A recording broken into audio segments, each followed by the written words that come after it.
Welcome, friend, to this peaceful journey through 1,000 years of remarkable lives, where we explore the stories of medieval women whose courage, wisdom, and resilience shaped the very foundations of our world. Tonight, as you settle into comfort and let your mind drift, I invite you to discover the extraordinary tales of ordinary women who lived, loved, and left their mark on history during one of humanity's most fascinating eras. Whether you're seeking rest after a long day, or simply yearning to slow the pace of your evening, I'm grateful you've chosen to spend this time exploring these forgotten voices. I'd love to know where you're listening from tonight, what draws you to medieval history, and what time it is as you begin this journey with me. There's something magical about how these ancient stories can connect us across centuries and continents. If this gentle exploration of women's medieval history brings you the peace you're seeking, consider joining our community of fellow history lovers. We have many more soothing historical narratives waiting to guide you into restful nights and deeper understanding of our shared past. What I'm about to reveal will transform everything you thought you knew about medieval women. These weren't simply silent figures hidden behind castle walls or faceless peasants toiling in fields. They were merchants commanding international trade networks, scholars preserving ancient wisdom, healers saving lives with revolutionary medical knowledge, and leaders whose political acumen rivaled any king or emperor. The story begins in the year 1000, as Europe emerged from what historians once dismissively called the Dark Ages. Though we now understand this period was far more illuminating than previously imagined. Picture a world where the Roman Empire's collapse had created a patchwork of kingdoms, duchies, and city-states, each developing unique approaches to governance, commerce, and social organization. In this dynamic landscape, women found opportunities that would have been unthinkable in more rigid imperial structures. Matilda of Tuscany stands as our first extraordinary example, born around 1046 into a world where female leadership was not merely tolerated, but actively cultivated in certain regions of Italy. Her father, Boniface of Canossa, recognized her exceptional intelligence early and provided her with an education that rivaled any prince of her era. She studied Latin, mathematics, military strategy, and diplomatic protocol, preparing for responsibilities that would eventually span decades and reshape the political landscape of medieval Europe. When Matilda inherited her father's domains at age 18, she controlled territories stretching from the Alps to Rome, making her one of the most powerful rulers in Italy.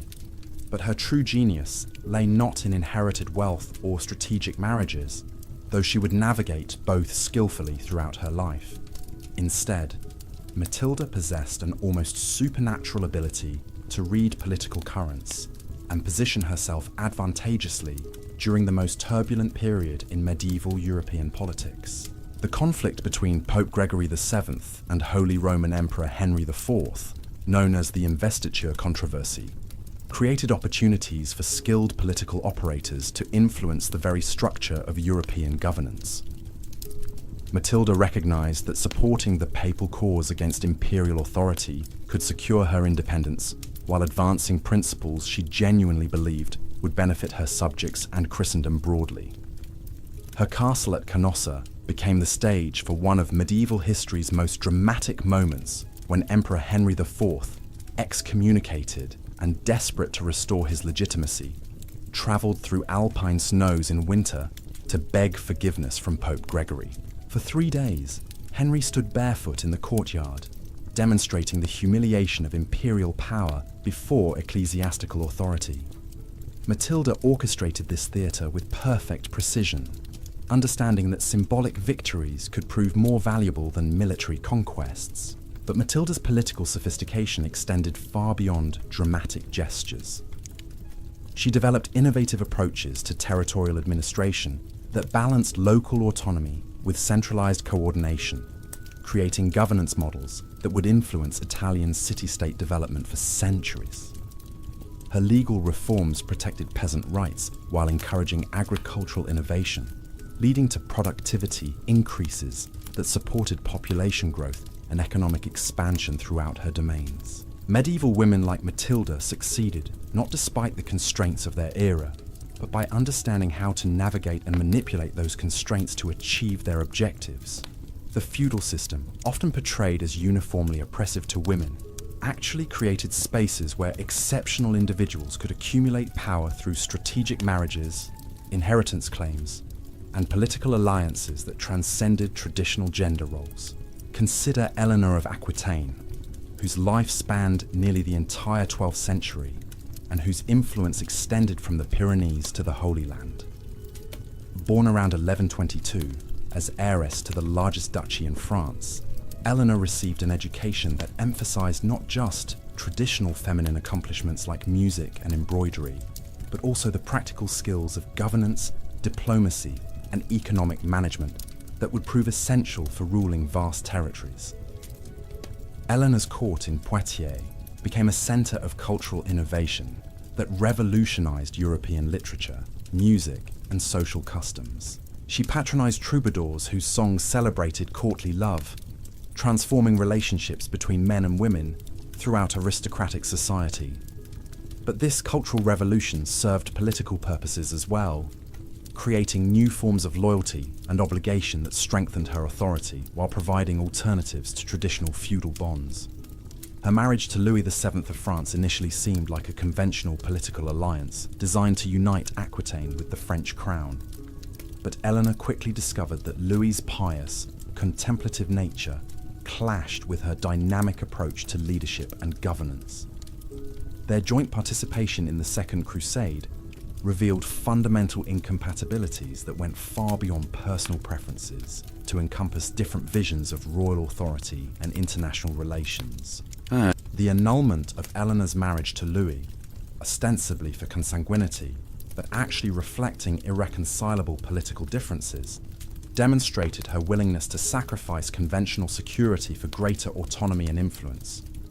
Her subsequent marriage to Henry Plantagenet, who would become Henry II of England, created the Angevin Empire that stretched from Scotland to the Pyrenees, fundamentally altering the balance of power in Western Europe.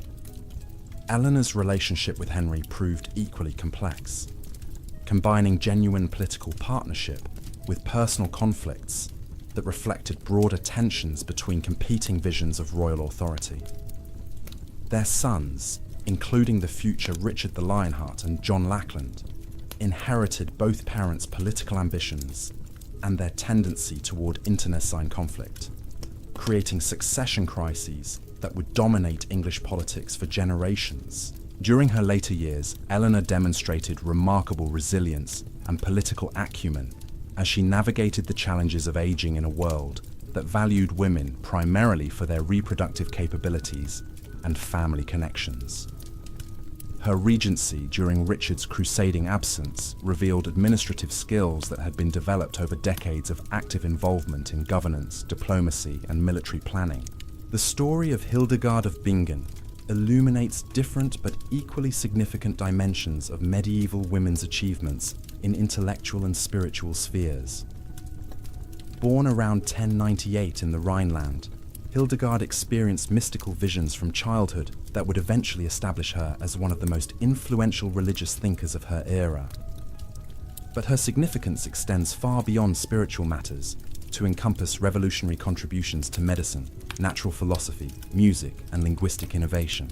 Hildegard's medical writings, particularly her Physica and Causae et Curae, documented hundreds of remedies using plants, minerals, and animal products, creating comprehensive pharmacological knowledge that saved countless lives throughout medieval Europe. Her observations about human anatomy, disease processes, and therapeutic interventions demonstrated scientific rigor that anticipated methods later associated with Renaissance medicine by several centuries. Her musical compositions, including the Ordo Virtutum, represented innovative approaches to liturgical music that expanded the emotional and theological range of medieval sacred music. Hildegard's songs employed unusual melodic structures and harmonic progressions that created transcendent spiritual experiences for listeners, while advancing musical theory in ways that influenced composers throughout subsequent centuries. Perhaps most remarkably, Hildegard developed her own constructed language, lingua ignota, with its own vocabulary and grammatical structures designed to express spiritual concepts that existing languages could not adequately convey. This linguistic innovation demonstrated intellectual sophistication that challenged conventional assumptions about women's capabilities in abstract reasoning and systematic knowledge creation. Hildegard's correspondence with emperors, popes, bishops, and abbots throughout Europe reveals her influence in political and ecclesiastical affairs that extended far beyond her monastery walls. Her letters provided counsel on everything from theological disputes to diplomatic negotiations, establishing her as a trusted advisor whose judgment was sought by the most powerful figures of her era. The economic achievements of medieval women often remain hidden in historical records that focused primarily on military and political events, but careful examination reveals their crucial roles in commercial development that supported Europe's gradual recovery from post-Roman economic decline. Women participated actively in craft production, long-distance trade, and financial services that created the economic foundation for later medieval prosperity. In textile production, which represented one of medieval Europe's most important industries, women controlled every stage of the process, from raw material preparation to finished product distribution. They developed innovations in spinning, weaving, dyeing, and finishing that improved quality while reducing costs, enabling European textiles to compete successfully in international markets that stretched from Scandinavia to North Africa. Female merchants organized trading networks that connected distant regions and facilitated the exchange of goods, ideas, and technologies that accelerated economic development throughout medieval Europe.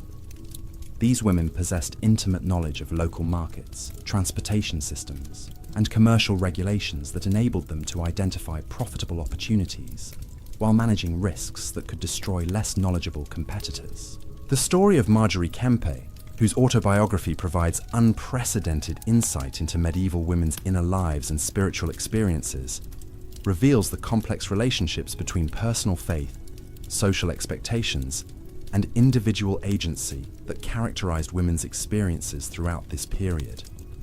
Born around 1373 in King's Lynn, Marjorie navigated the challenges of marriage, motherhood, and mystical religious calling in ways that challenged conventional assumptions about medieval women's limitations and possibilities. Tonight, as we begin this 1,000-year journey through medieval women's remarkable lives, remember that each story we explore represents countless others whose names and deeds have been lost to time, but whose courage, intelligence, and determination helped create the world we inhabit today.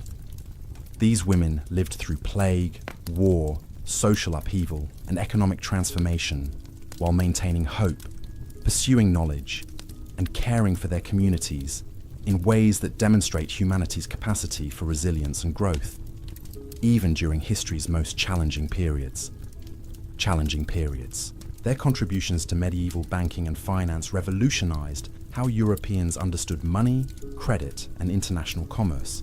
Women like Alessandra Strozzi of Florence managed complex financial portfolios that spanned multiple countries, coordinating investments in everything from textile manufacturing to agricultural estates, while maintaining detailed correspondence that reveals sophisticated understanding of market dynamics and risk management strategies. These financial innovations weren't limited to wealthy merchant families. Ordinary women developed informal credit networks that supported local economies during periods of harvest failure or political instability. They extended loans to neighbors, organized cooperative purchasing arrangements for expensive goods, and created insurance systems that protected families against catastrophic losses. These grassroots financial institutions provided stability that formal banking systems couldn't offer, particularly in rural areas where traditional commercial relationships might take generations to establish. The brewing industry offers another fascinating window into medieval women's economic importance. Alewives controlled beer production throughout much of Northern Europe, developing techniques for fermentation, flavoring, and preservation that transformed simple grains into nutritious beverages, that could safely substitute for contaminated water supplies. Their expertise in managing yeast cultures and controlling fermentation processes required deep understanding of biological processes that wouldn't be formally explained until centuries later. These women established taverns and alehouses that served as community gathering places where news was exchanged, business deals negotiated, and social relationships maintained. The economic impact extended far beyond simple beverage sales to encompass hospitality services, entertainment, and information brokerage that made their establishments essential infrastructure for medieval commercial and social life. As we move deeper into the medieval period, the story of Christine de Pizan emerges as a testament to intellectual courage and literary innovation that challenged fundamental assumptions about women's intellectual capabilities. Born around 1364, Christine became Europe's first professional female writer. After her husband's death, left her responsible for supporting 3 children and her mother. Her decision to earn income through writing represented a revolutionary break with traditional expectations about widowhood and female economic dependence. Christine's literary works encompass poetry, political treatises, military manuals, and biographical writings that demonstrated mastery of multiple genres and intellectual traditions. Her Book of the City of Ladies presented systematic arguments for women's intellectual equality, drawing on historical examples and logical reasoning to refute centuries of misogynistic assumptions about female inferiority. This wasn't simply personal advocacy, but scholarly discourse that engaged seriously with philosophical and theological arguments about human nature and social organization. Her military manual, The Book of Deeds of Arms and of Chivalry, provided comprehensive guidance on warfare, strategy, and military leadership, based on extensive research into classical and contemporary sources. The fact that European nobles consulted her work for practical military advice demonstrates the respect her expertise commanded among the most militaristic segments of medieval society. Christine's correspondence with royal courts throughout Europe reveals her influence in diplomatic affairs and political decision-making that extended far beyond literary circles. Her letters discussing international relations, succession disputes, and military campaigns show detailed knowledge of contemporary politics, combined with sophisticated analysis of cause and effect relationships that shaped European development during her lifetime. The story of Joan of Arc represents perhaps the most dramatic example of medieval women transcending traditional limitations through extraordinary personal conviction and political acumen. Born around 1412 in the village of Domremy, Joan emerged from obscurity to alter the course of the 100 Years' War through a combination of military genius, diplomatic skill, and charismatic leadership that inspired French resistance against English occupation. Joan's military innovations included tactical modifications to siege warfare, cavalry deployment, and artillery positioning that proved devastatingly effective against English forces who had dominated French battlefields for generations. Her ability to coordinate different types of military units while maintaining morale during extended campaigns demonstrated strategic thinking that professional soldiers had spent lifetimes developing.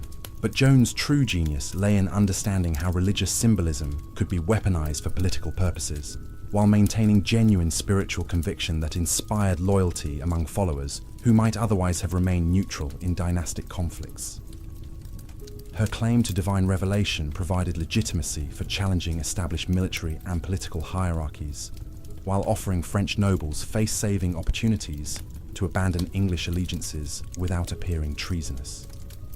The political implications of Joan's success extended far beyond immediate military victories, to encompass fundamental questions about royal legitimacy, divine authority, and national identity that would influence European political development for centuries. Her coronation of the Dauphin at Reims Cathedral established precedents for popular participation in royal succession that challenged traditional assumptions about inherited authority. Medieval women's contributions to education and knowledge preservation often occurred within religious institutions. that provided unique opportunities for intellectual development and scholarly achievement. Abbesses like Hroswitha of Gandersheim created educational programs that rivaled any university of their era, developing curricula that combined classical learning with Christian theology while encouraging original research and creative expression. Hroswitha's dramatic works represented the first known plays written in Europe since classical antiquity, demonstrating literary sophistication that bridged ancient and medieval intellectual traditions. Her historical writings provided detailed accounts of contemporary political events, while her mathematical treatises explored numerical relationships and geometric principles that advanced European understanding of mathematical concepts. These religious institutions served as repositories for ancient texts that might otherwise have been lost during periods of political upheaval and cultural disruption. Women scribes copied and preserved manuscripts that maintained continuity with classical learning, while adding commentaries and annotations that reflected medieval intellectual developments. The medical achievements of medieval women encompassed both theoretical knowledge and practical healing techniques that saved countless lives throughout this period.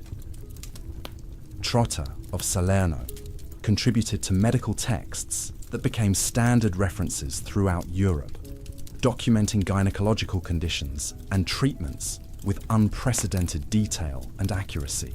Women healers developed surgical techniques, pharmaceutical preparations, and diagnostic methods that advanced medical practice centuries before formal medical education became widely available. Their empirical approach to understanding disease processes and therapeutic interventions created knowledge bases that supported more systematic medical research during later periods. The obstetrical expertise of medieval women was particularly crucial during an era when childbirth represented one of the greatest dangers facing women of all social classes. Midwives developed techniques for managing difficult births, treating complications, and providing postpartum care that dramatically reduced maternal and infant mortality rates in communities where their services were available. As our journey through medieval women's history continues to unfold, we encounter figures whose achievements in art and cultural creation established foundations for European aesthetic development that would influence artistic expression for centuries to come. These women understood that cultural production could serve as a vehicle for political influence, religious expression, and social commentary that reached audiences far beyond immediate geographical boundaries. The textile arts, often dismissed as merely decorative, actually represented sophisticated communication systems that conveyed complex messages about political allegiances, religious beliefs, and social status. Women who controlled these artistic traditions possessed power to shape cultural narratives and influence public opinion through visual imagery that could be understood by both literate and illiterate audiences. Tonight, as these stories wash over you like gentle waves against a peaceful shore, allow yourself to drift into the remarkable world these women created through their courage, intelligence, and unwavering determination to leave their mark on history, despite facing obstacles that would have deterred lesser spirits. Their legacy continues to inspire us as we recognize how their achievements laid groundwork for possibilities we enjoy today, reminding us that progress often requires individuals willing to challenge conventions and imagine different futures than those they inherited. The illuminated manuscripts created by women scribes throughout medieval Europe represented far more than simple copying exercises. These artists developed innovative techniques for gold leaf application, pigment preparation, and calligraphic design that transformed religious and secular texts into objects of breathtaking beauty. Sister Guda, working in the 12th century, signed her name to manuscripts with unprecedented boldness, declaring her artistic identity in an era when anonymity was expected from religious women. These manuscripts served as vehicles for subtle political commentary and theological innovation that could reach influential audiences throughout Europe. Women illuminators embedded symbolic imagery that conveyed complex messages about contemporary events, spiritual concepts, and social relationships that text alone could not adequately express. Their artistic choices influenced how readers understood and interpreted written content, making these women powerful shapers of medieval intellectual discourse. The pigments these artists created from minerals, plants, and precious metals required extensive knowledge of chemistry and material science that anticipated later scientific developments by centuries. Their recipes for creating lasting colors, preventing deterioration, and achieving specific visual effects represented sophisticated understanding of chemical processes that enabled their artworks to survive intact for modern audiences to appreciate. Moving into the 13th century, we encounter women whose entrepreneurial vision transformed European commercial practices and established trading relationships that connected distant regions in unprecedented ways.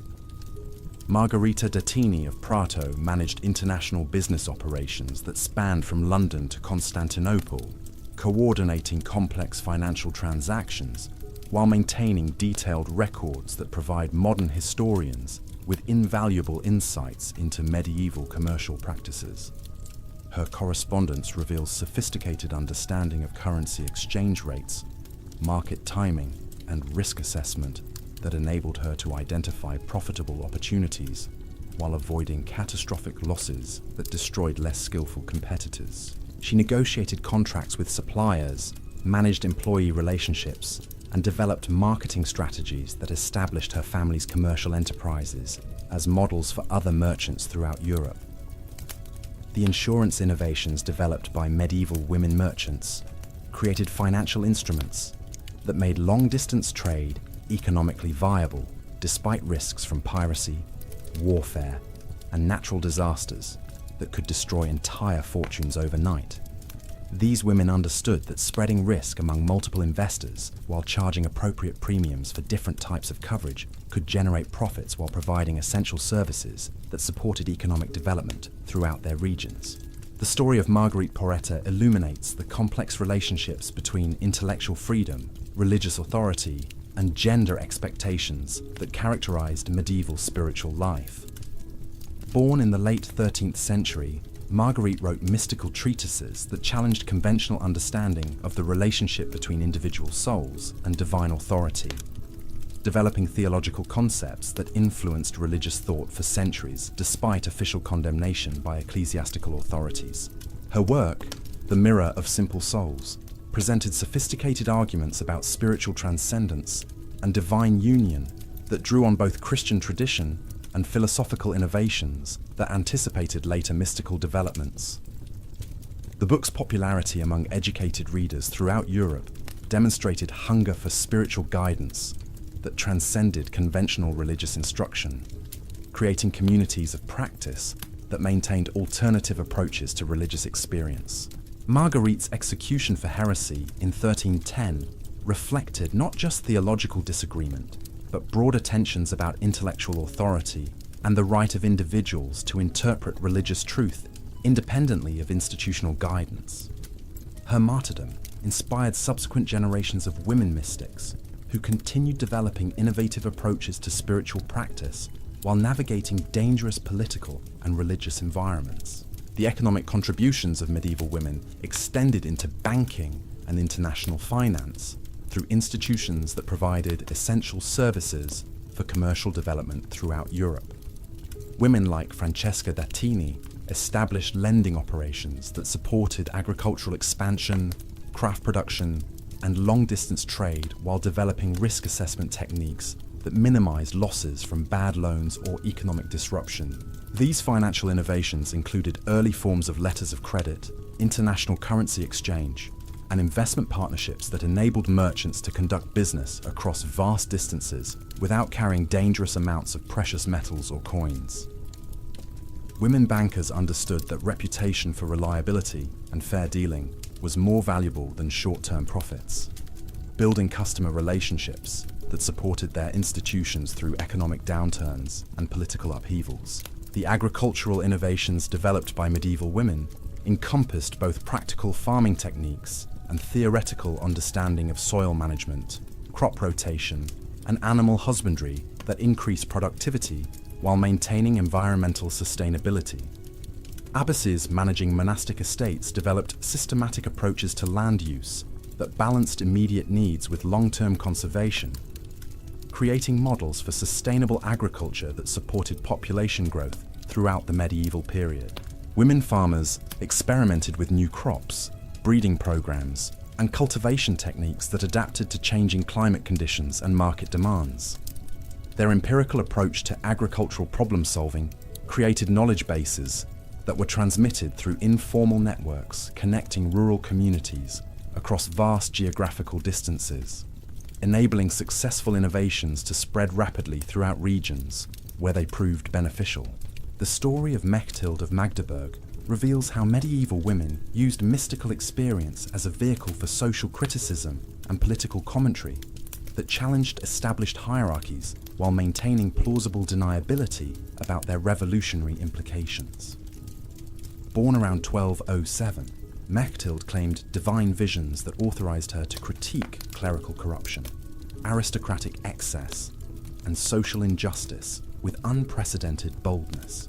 Her writings combined poetic beauty with sharp social analysis that exposed contradictions between Christian ideals and contemporary practice among religious and secular authorities. She developed literary techniques that allowed her to present radical critiques as spiritual revelations, protecting herself from persecution while ensuring that her messages reached audiences who might otherwise have dismissed direct political criticism. Mechthild's influence extended beyond immediate literary circles to encompass broader movements for religious reform and social justice that challenged fundamental assumptions about power, authority, and moral obligation in medieval society. Her work inspired subsequent generations of women writers who continued developing techniques for combining spiritual authority with social activism.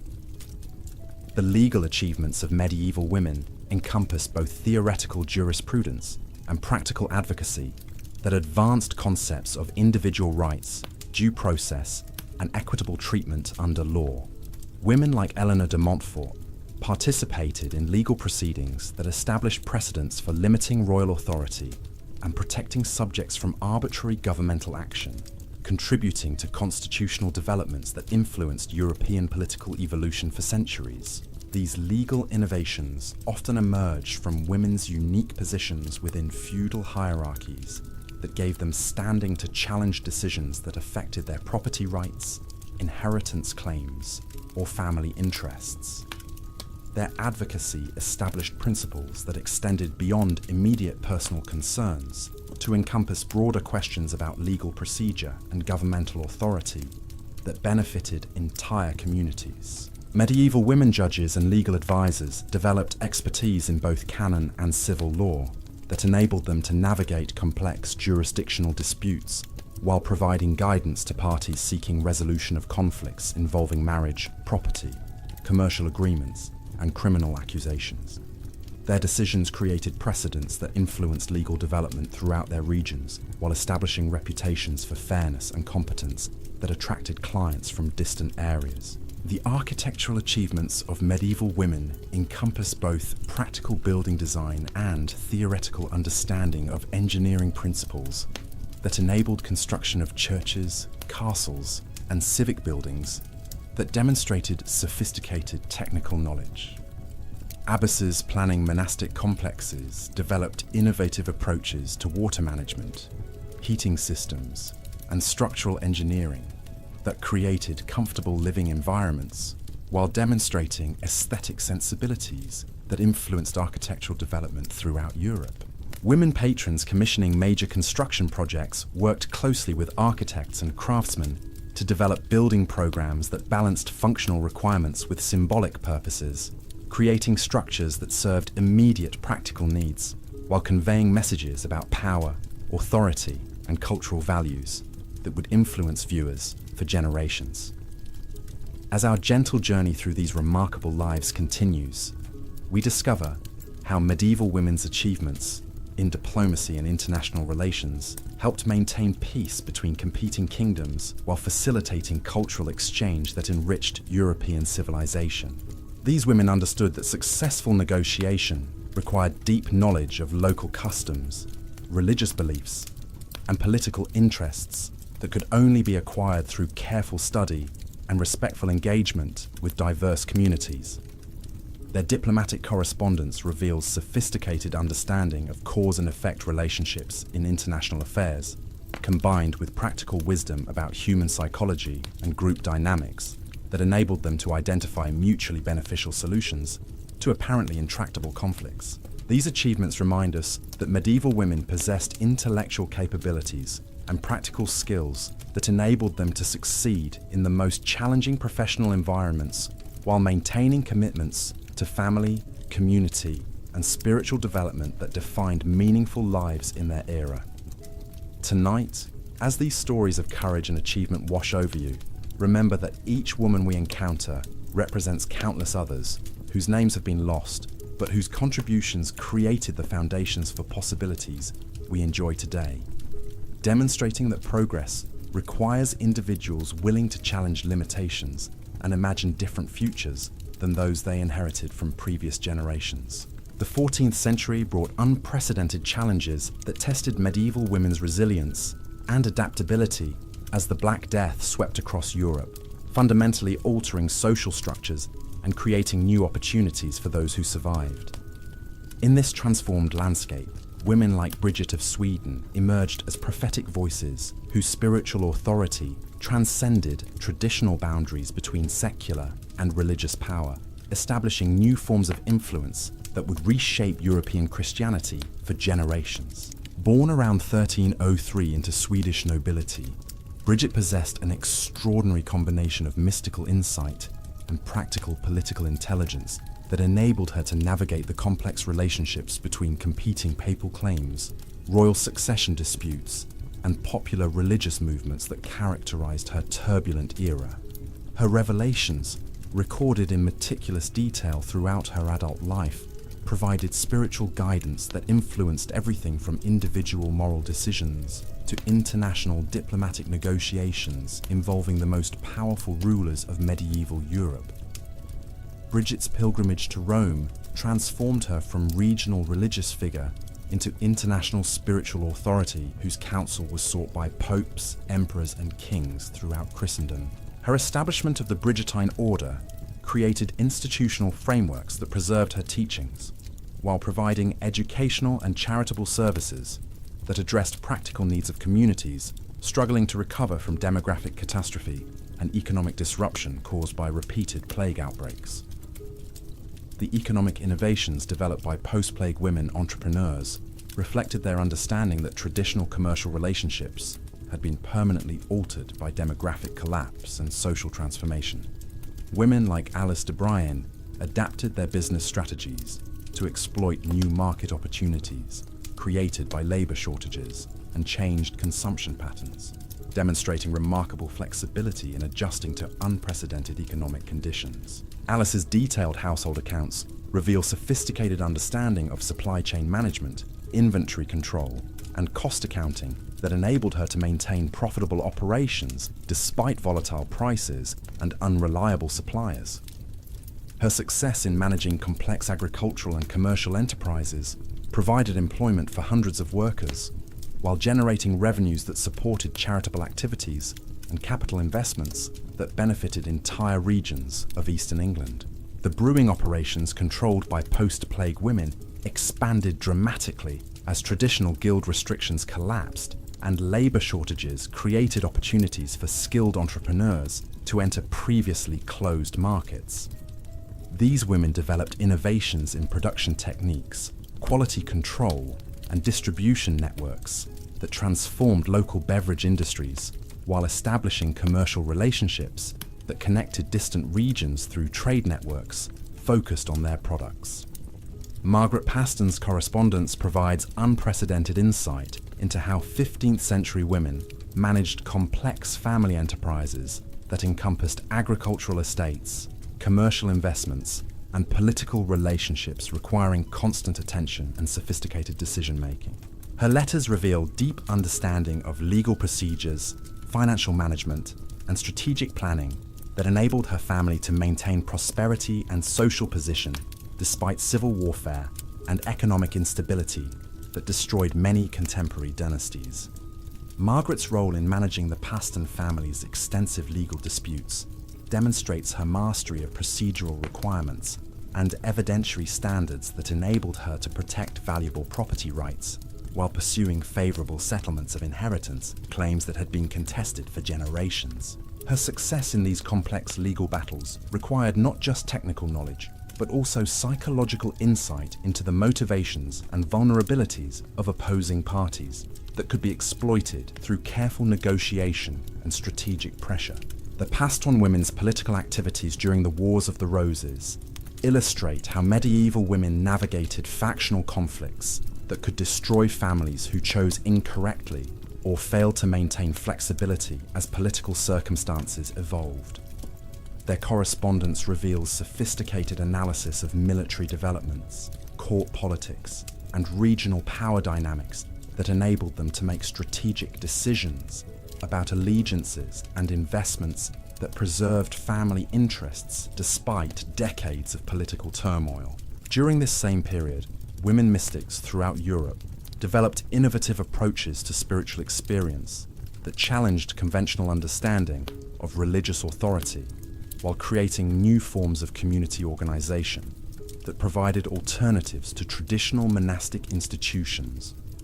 Catherine of Siena exemplified these developments through mystical experiences that authorized her to intervene directly in papal politics while maintaining credibility as spiritual guide whose counsel was sought by the most powerful religious and secular authorities of her era. Catherine's letters to Pope Gregory XI, urging his return from Avignon to Rome, demonstrate remarkable boldness in addressing the most sensitive political issues of her time, while maintaining spiritual authority that protected her from accusations of inappropriate interference in matters beyond her proper concern. Her success in influencing papal decision-making established precedents for female spiritual authority that would inspire subsequent generations of women seeking to combine religious vocation with social activism. The diplomatic missions Catherine undertook on behalf of papal and civic authorities revealed her exceptional abilities in international negotiation and conflict resolution that drew on both spiritual charisma and practical understanding of political psychology. Her interventions in disputes between Italian city-states helped prevent warfare while establishing peaceful relationships that supported economic development and cultural exchange throughout central Italy. The medical achievements of medieval women during this period encompassed both traditional healing practices and innovative surgical techniques that addressed health challenges created by urbanization, dietary changes, and new disease patterns that emerged as European society recovered from demographic catastrophe.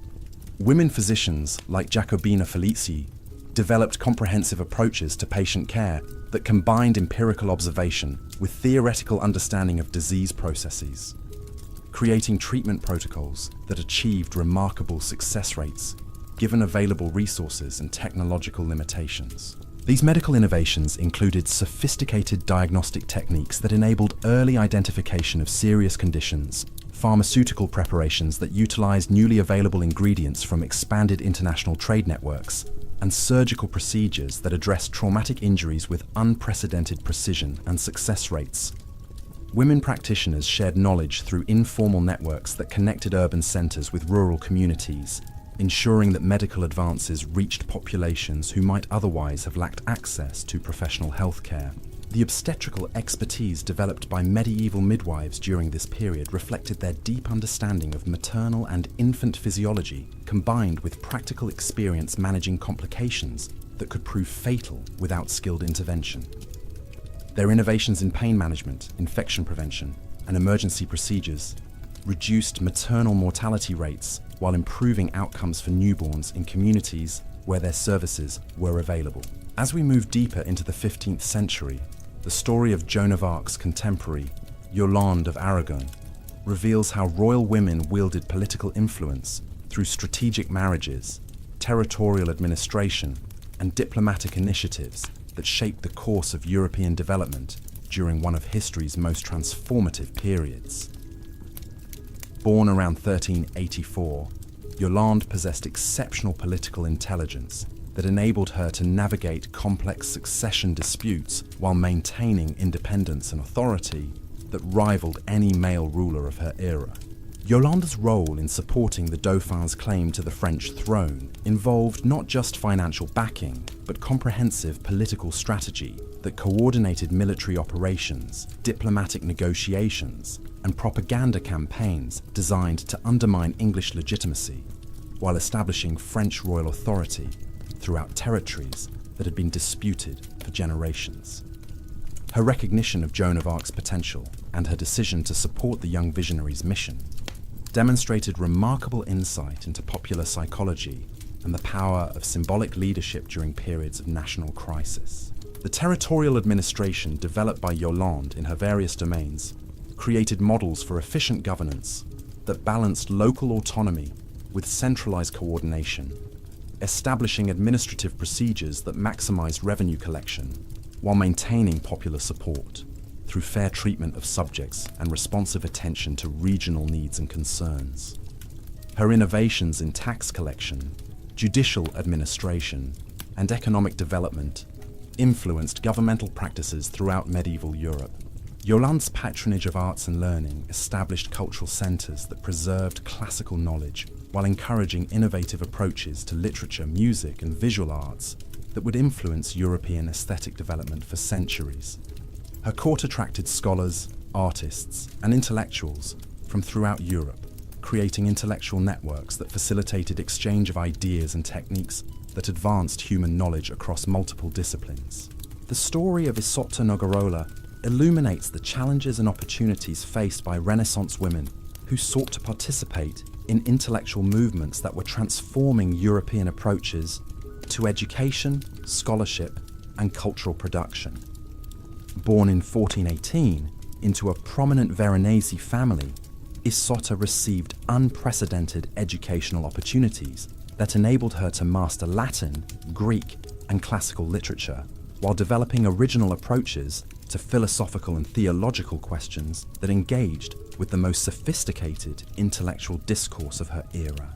Isotta's public debates with male scholars on questions ranging from moral philosophy to biblical interpretation demonstrated intellectual capabilities that challenged conventional assumptions about women's reasoning abilities, while establishing her reputation as a serious thinker, whose contributions merited attention from leading intellectuals throughout Italy. Her correspondence with humanist scholars reveals deep engagement with classical texts, combined with innovative interpretations that advance contemporary understanding of ancient wisdom. The personal costs of Isotta's intellectual achievements included social isolation and criticism from contemporaries, who viewed her scholarly activities as inappropriate for women, demonstrating the ongoing tensions between individual potential and social expectations that characterized women's experiences throughout the medieval period. Her decision to withdraw from public intellectual life after facing sustained criticism reveals the psychological pressures that exceptional women faced when challenging traditional limitations on female participation in scholarly discourse. The economic transformations of the late medieval period created new opportunities for women entrepreneurs who understood how to exploit changing market conditions and technological innovations that were reshaping European commercial relationships. Women like Margherita d'Attini expanded their family's international trading operations to encompass new products and markets while developing financial instruments that facilitated complex transactions across vast geographical distances. These commercial innovations included early forms of international banking, insurance services, and investment partnerships that enabled merchants to conduct business with reduced risk while generating profits that could be reinvested in expanded operations or diversified into new economic sectors. Women entrepreneurs demonstrated particular skill in identifying emerging market opportunities and developing business strategies that could adapt quickly to changing conditions. The textile innovations developed by women producers during this period encompassed both technical improvements in manufacturing processes and aesthetic innovations that established new standards for quality and design that influenced European fashion and decorative arts for centuries. Their mastery of dyeing techniques, weaving patterns, and finishing procedures created products that commanded premium prices in international markets, while establishing regional specializations that supported local economic development. As our peaceful journey through these remarkable lives continues to unfold, we encounter women whose achievements in cartography and navigation contributed to the geographical knowledge that would soon enable European exploration and expansion into previously unknown territories. These women understood that accurate mapping required not just artistic skill, but sophisticated mathematical knowledge and careful observation of astronomical phenomena that could provide reliable guidance for travelers venturing into unfamiliar regions. The astronomical observations recorded by medieval women scholars contributed to improved understanding of celestial mechanics and calendar systems that enhanced agricultural planning, religious observances, and international communication throughout Europe. Their calculations helped resolve discrepancies between different dating systems, while providing more accurate predictions of eclipses, seasonal changes, and other natural phenomena that affected human activities. Tonight, as these stories of intellectual courage and practical achievement continue to wash over you like gentle moonlight on still waters, allow yourself to appreciate how these medieval women created foundations for human progress through their willingness to challenge limitations and pursue knowledge, despite facing obstacles that would have discouraged less determined spirits, reminding us that every generation inherits possibilities that previous generations fought to create through their courage, intelligence, and unwavering commitment to leaving the world better than they found it. Their contributions to medieval cartography extended far beyond simple map-making to encompass comprehensive geographical knowledge that supported both commercial expansion and diplomatic relations throughout Europe. Women like the anonymous cartographer who created detailed maps of Mediterranean trade routes possessed intimate understanding of seasonal weather patterns, harbour conditions, and political relationships that affected safe passage for merchant vessels carrying valuable cargo between distant ports. These geographical innovations required synthesis of information gathered from multiple sources, including returning travellers, diplomatic correspondence, and commercial records that provided insights into territorial boundaries, resource availability, and cultural practices that could affect successful navigation and trade relationships. Women cartographers developed techniques for representing complex three-dimensional landscapes on two-dimensional surfaces, while maintaining accuracy that enabled practical use by navigators who depended on their work for survival. The linguistic achievements of medieval women encompassed both preservation of ancient languages and development of vernacular literature that made classical knowledge accessible to broader audiences throughout Europe. Women translators working in monasteries and noble courts created comprehensive libraries that maintained continuity with Greek and Roman intellectual traditions, while adapting ancient wisdom to contemporary circumstances and concerns. Heloise, the brilliant scholar whose correspondence with Peter Abelard illuminates 12th century intellectual life, demonstrated mastery of Latin, Greek, and Hebrew that enabled her to engage directly with original sources while developing original interpretations that advanced contemporary understanding of philosophical and theological questions. Her letters reveal not just personal passion, but sophisticated analytical thinking that contributed to scholastic developments throughout medieval Europe. The educational programs developed by women religious leaders created institutional frameworks that provided advanced learning opportunities for both male and female students, establishing curricula that balance classical studies with practical skills necessary for effective participation in contemporary society. These institutions served as bridges between ancient knowledge and medieval innovation, ensuring that valuable intellectual traditions remained available for future generations while encouraging creative applications to contemporary challenges. The story of Mechtilde of Hackerborn reveals how medieval women used administrative skills to manage complex religious institutions that provided essential services to their communities while maintaining high standards of intellectual and spiritual development. Born around 1241, Mechtilde combined mystical spirituality with practical governance abilities that enabled her abbey to flourish despite political upheavals and economic challenges that destroyed less well-managed institutions. Mechtilde's administrative innovations included comprehensive record-keeping systems that tracked financial transactions, property management, and personnel decisions with unprecedented detail and accuracy. Her approaches to resource allocation balanced immediate needs with long-term sustainability while maintaining charitable obligations that supported community welfare during periods of economic hardship and social disruption.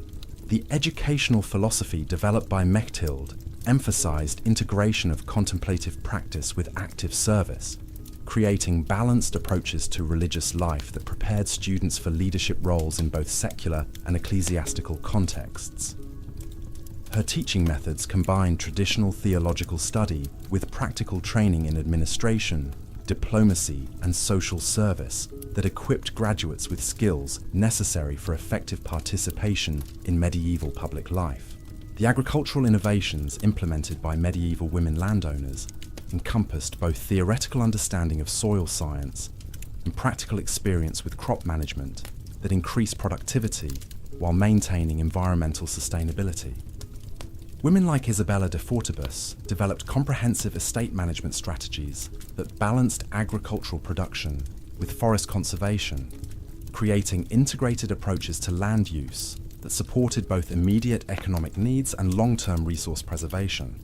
Isabella's management of her extensive English estates demonstrated sophisticated understanding of market relationships, seasonal planning, and risk assessment that enabled her to maintain profitability despite climatic variations and political instability that challenged less skilled administrators.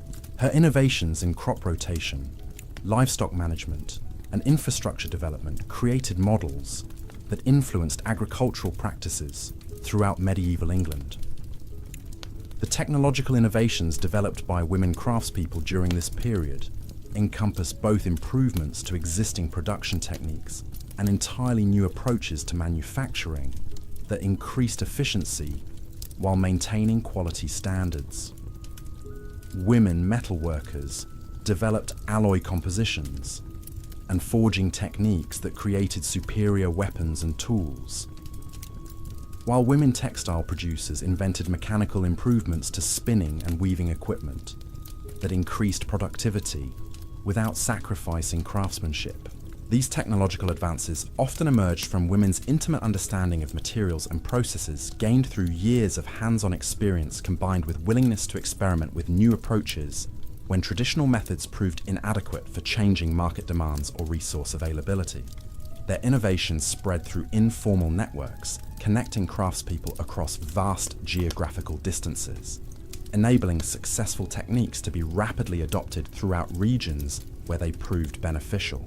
The story of Marie de France illuminates how medieval women used literary creativity to explore complex themes related to love, power, and social justice while entertaining audiences throughout the aristocratic courts of medieval Europe.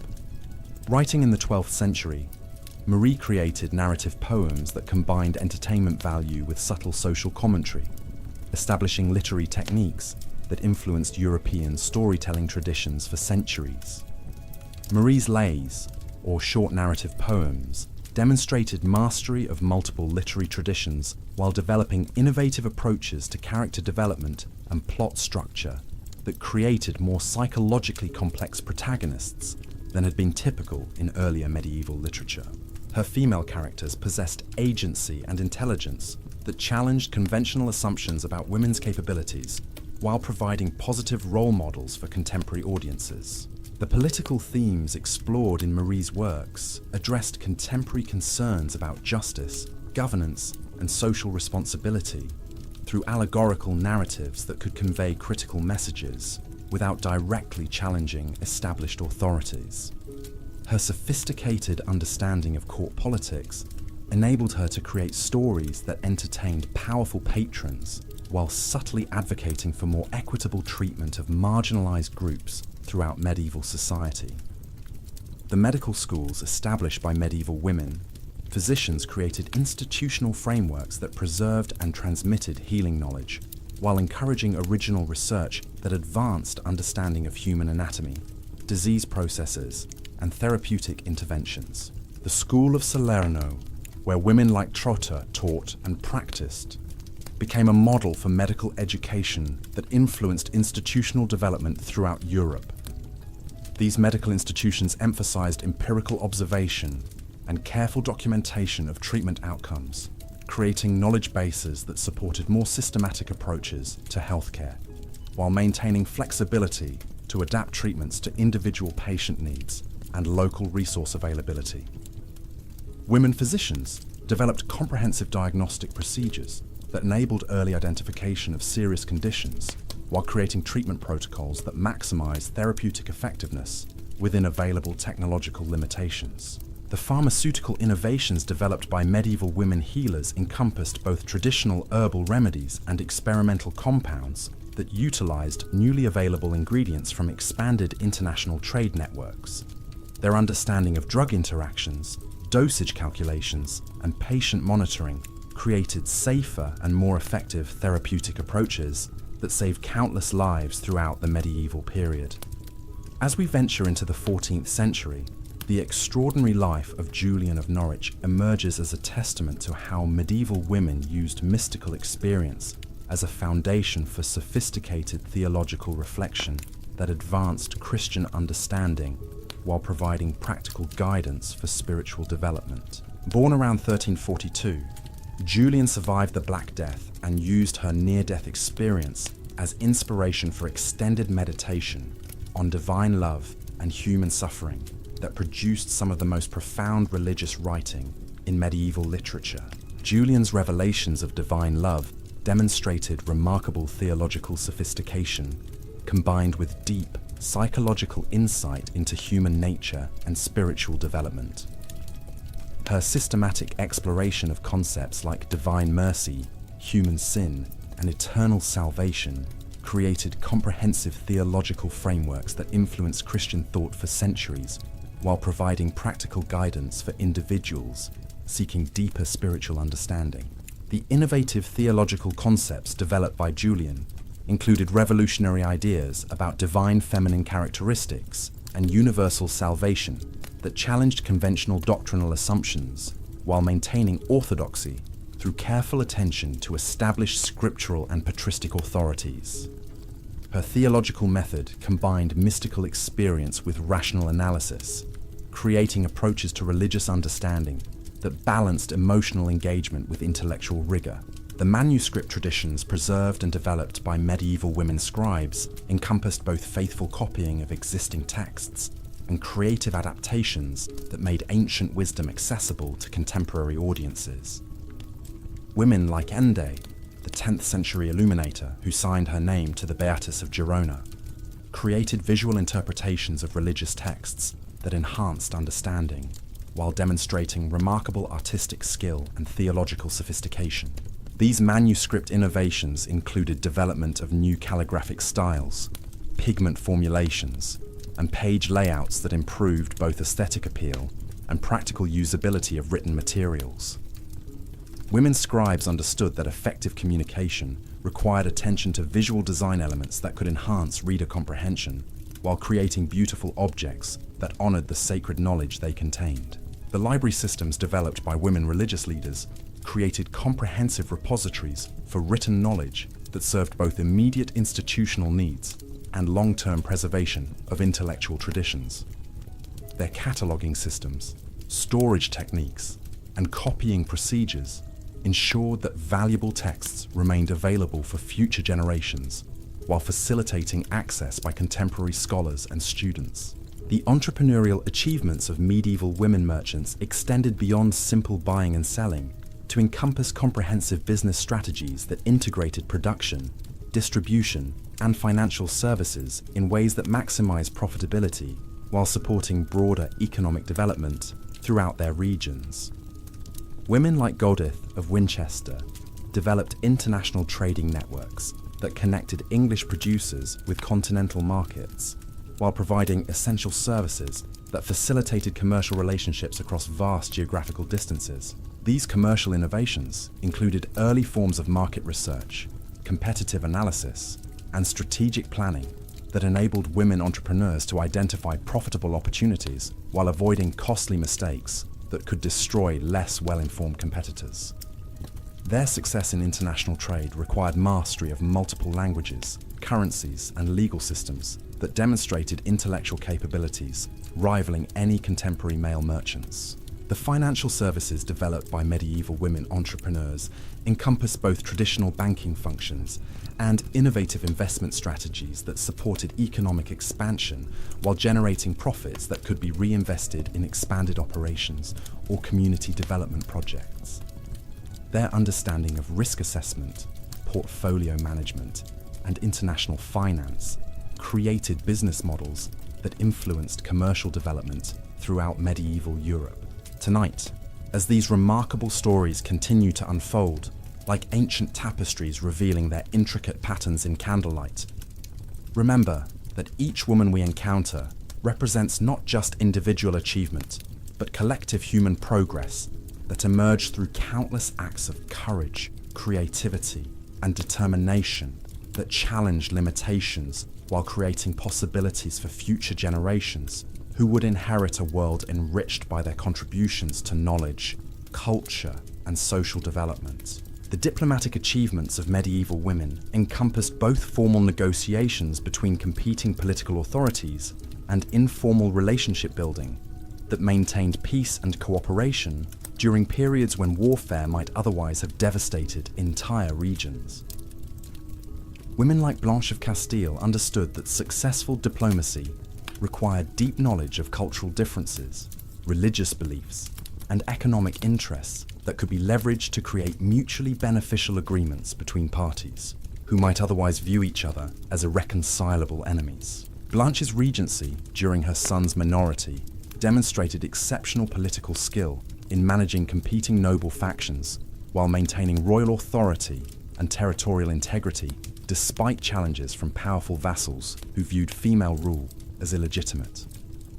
Her success in preserving and expanding French royal power established precedents for effective governance that influenced European political development for centuries. The cultural patronage provided by medieval women rulers and wealthy merchants created institutional frameworks that supported artistic, literary, and intellectual development throughout Europe.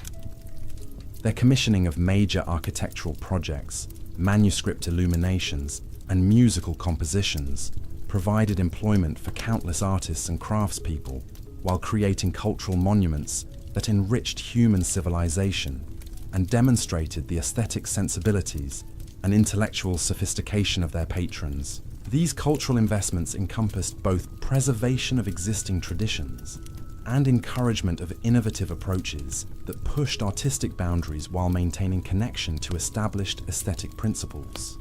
Women patrons understood that cultural development required balance between continuity and change, supporting artists who could honor traditional techniques while exploring new possibilities for creative expression. The architectural achievements sponsored by medieval women encompassed both practical building projects that served immediate community needs and symbolic monuments that conveyed messages about power, authority, and cultural values that would influence viewers for generations. Women like Eleanor of Provence coordinated complex construction projects that required mastery of engineering principles, resource management, and artistic design while maintaining attention to budgetary constraints and political considerations that could affect project completion. The engineering innovations implemented in buildings commissioned by medieval women included advanced techniques for structural support, climate control, and energy efficiency control, and water management that created more comfortable and functional living environments, while demonstrating sophisticated understanding of physical principles that would not be formally explained until centuries later. Their architectural legacies continue to inspire admiration and study by contemporary observers who marvel at the technical sophistication achieved with medieval tools and materials. As our gentle journey through these luminous lives continues, we encounter women whose achievements in natural philosophy and proto-scientific investigation laid groundwork for systematic approaches to understanding the physical world that would eventually develop into modern scientific method.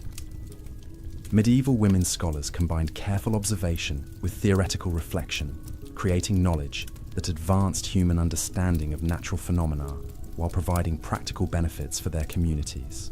The botanical knowledge preserved and developed by medieval women encompassed both medicinal applications and agricultural innovations that supported human health and economic prosperity throughout Europe. Women herbalists maintained comprehensive gardens that served as living laboratories for investigating plant properties while providing resources for treating diseases and maintaining nutritional health in their communities during periods when food scarcity threatened survival. Their systematic observations of plant growth patterns, seasonal variations, and environmental requirements created agricultural knowledge that enabled more efficient crop production while maintaining soil fertility and preventing environmental degradation that could destroy long-term productivity. These innovations supported population growth and economic expansion that characterized the medieval period's later centuries. The astronomical observations recorded by medieval women scholars contributed to improved calendar systems and navigational techniques that enhanced both religious observance and commercial activity throughout Europe.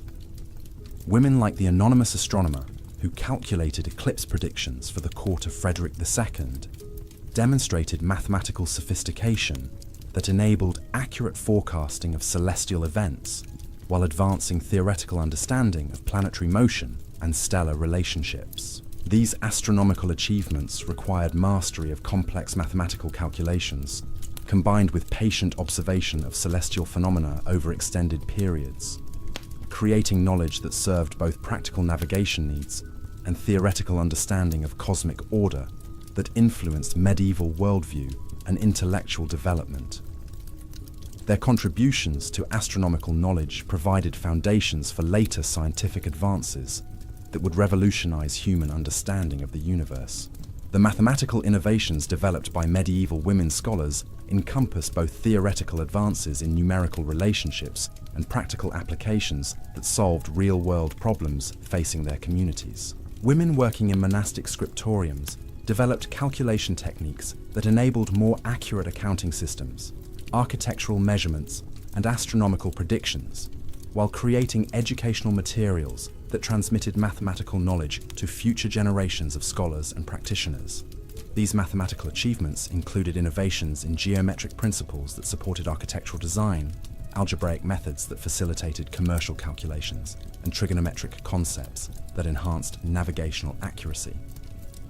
Women mathematicians understood that abstract numerical relationships could provide powerful tools for understanding and manipulating physical reality, creating theoretical frameworks that would influence scientific development for centuries. The mechanical innovations developed by medieval women. Craftspeople encompassed both improvements to existing tools and entirely new devices that increased productivity while reducing physical labor required for essential tasks. Women working in textile production created spinning wheels, looms, and dyeing equipment that revolutionized cloth manufacturing while maintaining quality standards that enabled European textiles to compete successfully in international markets.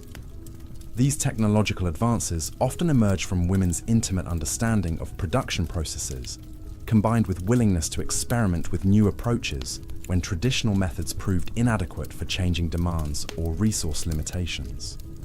Their innovations spread through networks connecting craftspeople across vast distances, enabling successful techniques to be rapidly adopted throughout regions where they proved beneficial for economic development and community welfare. The story of Marguerite de Wang reveals how medieval women used vernacular writing to make religious and philosophical concepts accessible to broader audiences who lacked formal education in Latin but possessed genuine hunger for spiritual guidance and intellectual stimulation. Writing in the late 13th century, Marguerite created devotional texts in her native Franco-Provençal dialect that combined theological sophistication, with emotional immediacy, establishing literary traditions that influenced religious expression throughout medieval Europe. Marguerite's mystical writings demonstrated remarkable ability to translate complex theological concepts into language that ordinary people could understand and apply to their daily spiritual practices. Her descriptions of divine union combine personal experience with systematic reflection, creating guides for spiritual development that serve both individual seekers and religious communities throughout her region and beyond. The pedagogical innovations developed by Marguerite included teaching methods that emphasized experiential learning rather than purely theoretical instruction, creating educational approaches that engage students emotionally and intellectually while providing practical skills for spiritual growth and community service. Her influence extended beyond immediate religious circles to encompass broader movements for vernacular education that made knowledge accessible to previously excluded populations. The textile innovations developed by medieval women during the 14th and 15th centuries encompassed both technical improvements in production processes and aesthetic advances that established new standards for design and quality that influenced European fashion and decorative arts for generations. Women dyers created color formulations using imported materials from Asia and Africa, producing hues that had never been achieved in European textiles, while developing techniques for color-fast dyeing that prevented fading during washing or exposure to sunlight. These innovations in textile production required sophisticated understanding of chemistry, materials science, and artistic design that enabled women producers to create fabrics that commanded premium prices in international markets while establishing regional specializations that supported local economic development. Their mastery of complex technical processes, combined with aesthetic sensibility, created products that served both practical needs and symbolic purposes in medieval society. The commercial networks established by women textile producers connected European manufacturing centers with raw material suppliers throughout the Mediterranean and beyond, creating trading relationships that facilitated cultural exchange while generating profits that supported expanded operations and community development. Their business strategies balanced quality production with cost control, enabling sustained profitability while maintaining employment for skilled craftspeople throughout their regions. As we move deeper into the 15th century, the remarkable story of Laura Sarita emerges as testimony to how Renaissance humanism created new opportunities for women's intellectual development, while also generating resistance from traditionalists who viewed female scholarship as threatening to establish social hierarchies. Born in 1469, Laura received unprecedented educational opportunities that enabled her to master classical languages and engage directly with ancient texts while developing original contributions to contemporary philosophical debates. Laura's letters to male scholars throughout Italy demonstrate exceptional intellectual confidence combined with sophisticated understanding of classical rhetoric and philosophical argumentation that enabled her to participate as equal in academic discussions that had traditionally excluded women entirely. Her defenses of female intellectual capability drew on both classical authorities and contemporary examples, creating systematic arguments that challenged fundamental assumptions about gender and reasoning ability. The personal costs of Laura's intellectual achievements included social isolation and criticism from contemporaries who viewed her scholarly activities as inappropriate violation of traditional feminine roles, demonstrating ongoing tensions between individual potential and social expectations that characterized women's experiences throughout the medieval period. Her eventual withdrawal from public intellectual life reveals psychological pressures that exceptional women faced when challenging established limitations on female participation in scholarly discourse. The musical innovations developed by medieval women composers encompassed both liturgical music for religious services and secular compositions that entertained aristocratic courts while advancing theoretical understanding of harmonic relationships and melodic structure. Women like Cassia, writing in the 9th century, created hymns that combined theological sophistication with musical innovation, establishing compositional techniques that influenced Byzantine and Western musical traditions for centuries. These musical achievements required mastery of complex theoretical principles, combined with practical understanding of vocal capabilities and instrumental limitations that enabled composers to create works that were both technically challenging and emotionally engaging for performers and audiences. Women composers developed notational systems that preserved their compositions while facilitating performance by musicians who might be separated by vast geographical distances or historical periods. The educational institutions established by women musicians created training programs that transmitted both technical skills and aesthetic principles to future generations of composers and performers. Their teaching methods balanced systematic instruction in musical theory with encouragement of creative expression, producing graduates who could maintain established traditions while contributing original innovations that advanced musical development throughout medieval Europe. The story of Bridget of Sweden's daughter, Catherine, illuminates how medieval women used inherited spiritual authority to establish independent religious movements that addressed contemporary social problems while maintaining connection to traditional Christian teachings. Born around 1331, Catherine combined mystical experience with practical organizational skills that enabled her to create institutional frameworks for charitable work and spiritual guidance that served communities throughout Scandinavia and beyond.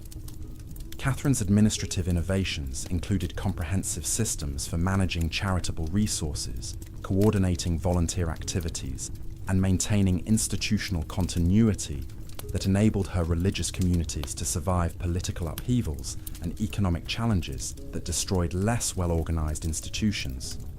Her approaches to community governance balanced individual spiritual development with collective social responsibility, creating balanced models for religious life that influenced monastic development throughout medieval Europe.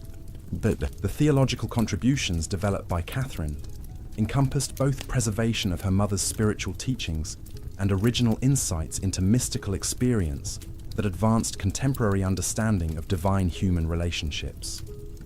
Her writings combined personal revelation with systematic reflection, creating guides for spiritual development that served both individual seekers and religious communities throughout her extensive networks of influence. The agricultural innovations implemented by medieval women landowners during the later medieval period encompassed both adaptation to climate change and response to demographic shifts that altered labor availability and market demands throughout Europe.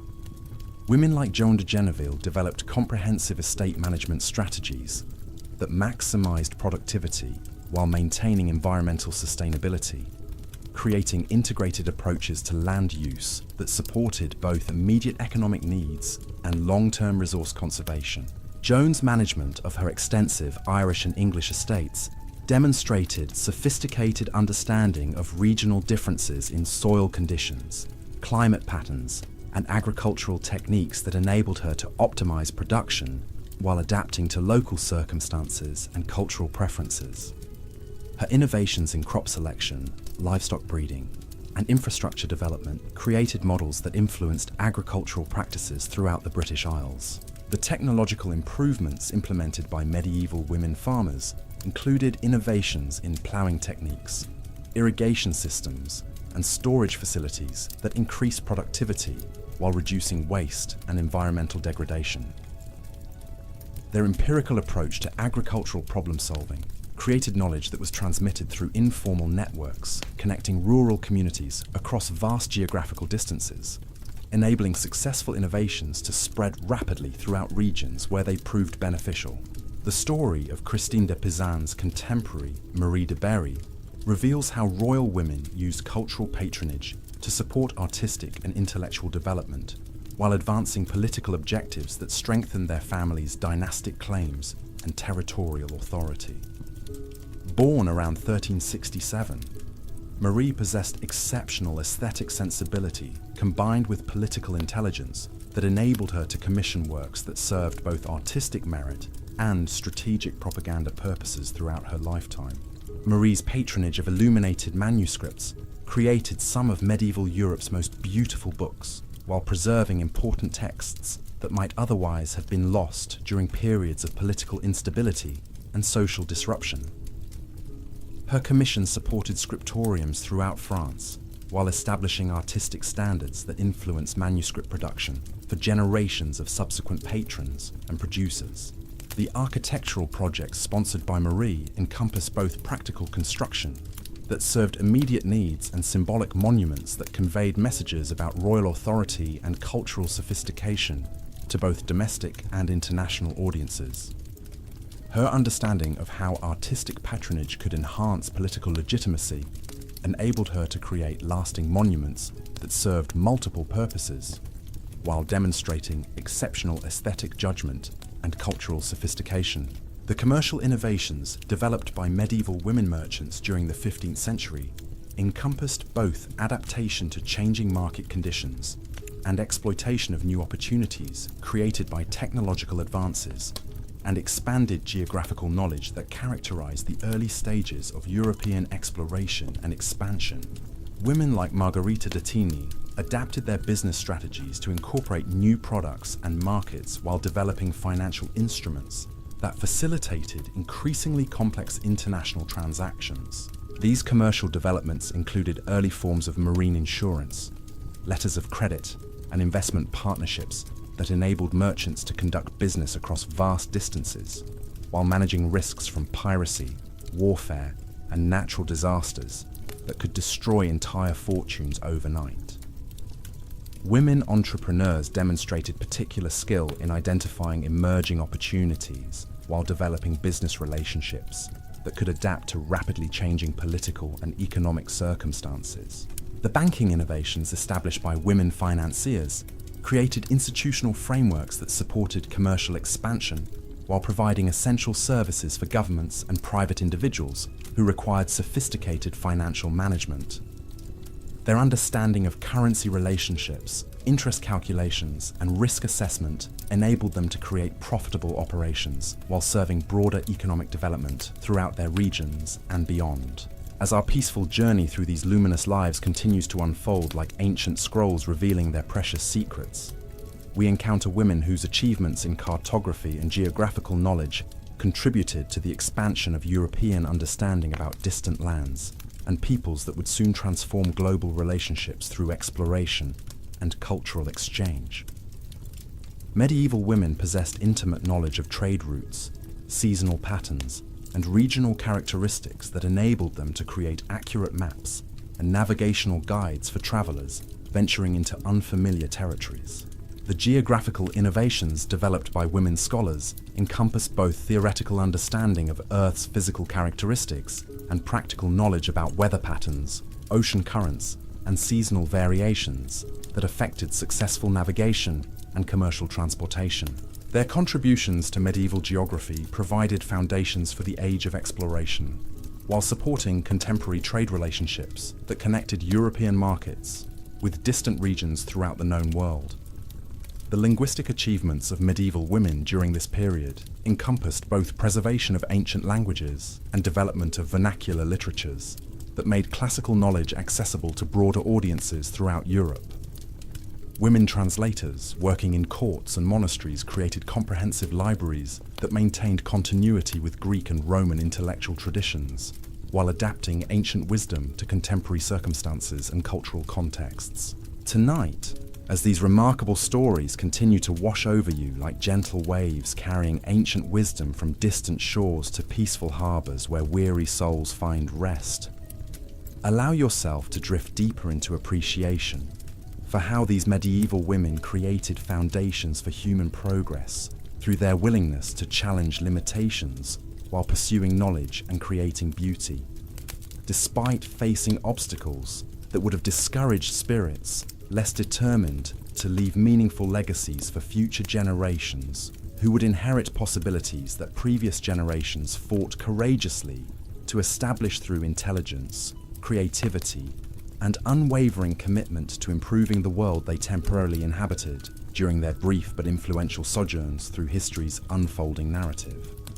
The story of Marjorie de Montfort reveals how medieval women navigated the treacherous waters of political exile while maintaining influence through carefully cultivated networks that spanned multiple kingdoms.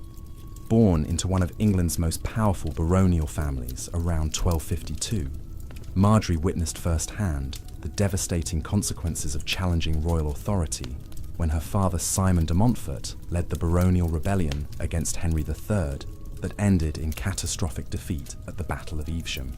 The aftermath of her family's political downfall forced Marjorie to develop survival strategies that would serve her throughout a lifetime spent rebuilding influence from the ashes of dynastic collapse.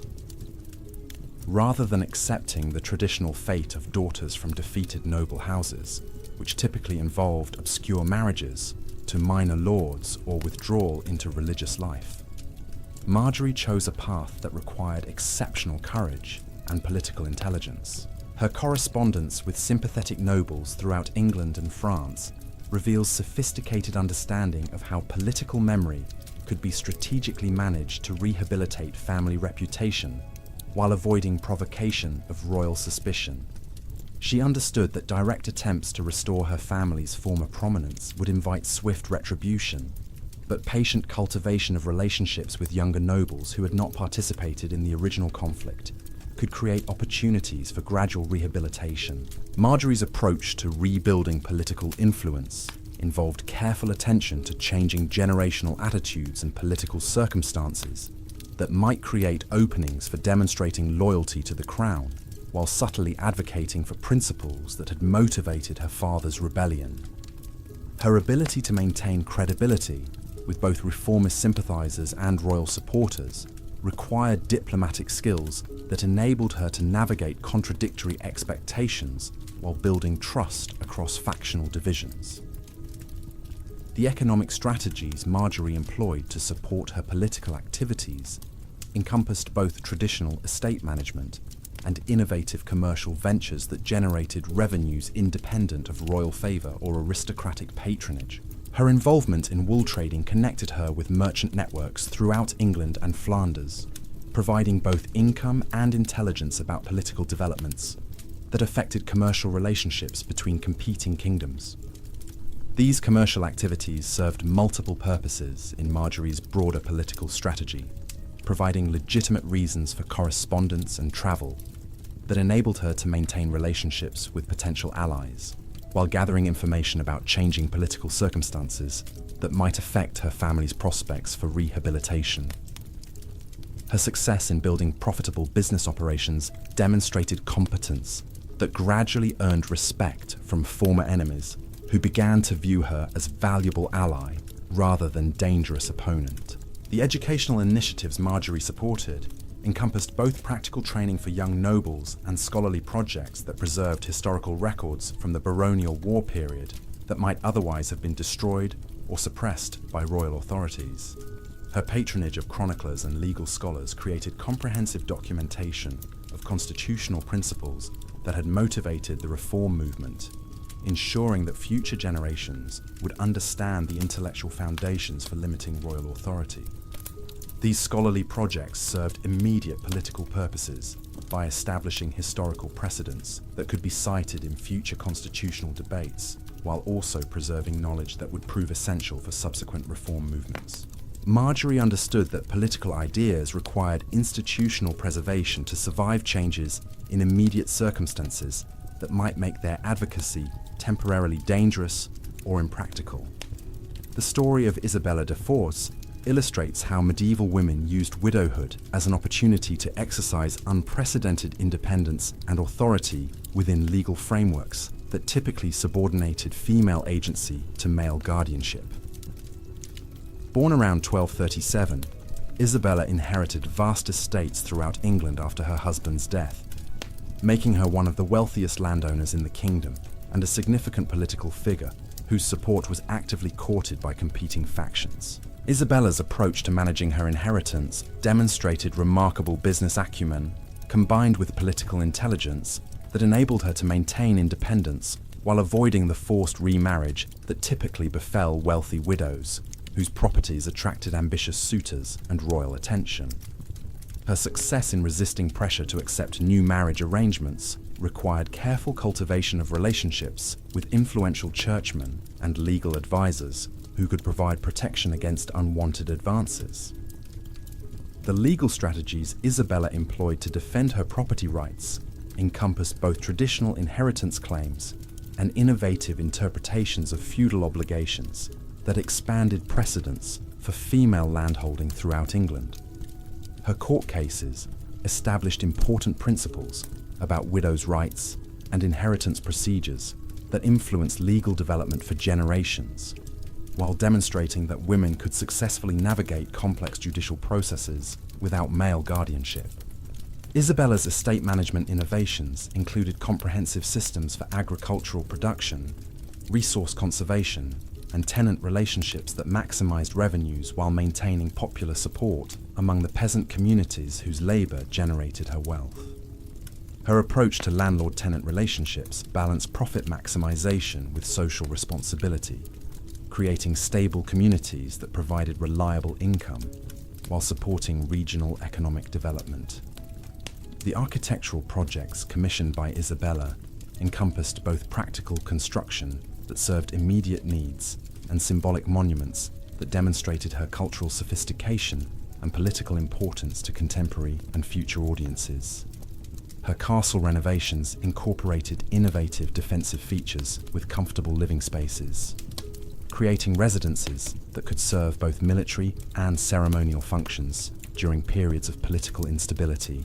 The charitable activities Isabella supported throughout her territories encompassed both traditional religious foundations and innovative social programs that addressed practical problems facing her communities during periods of economic hardship and social disruption.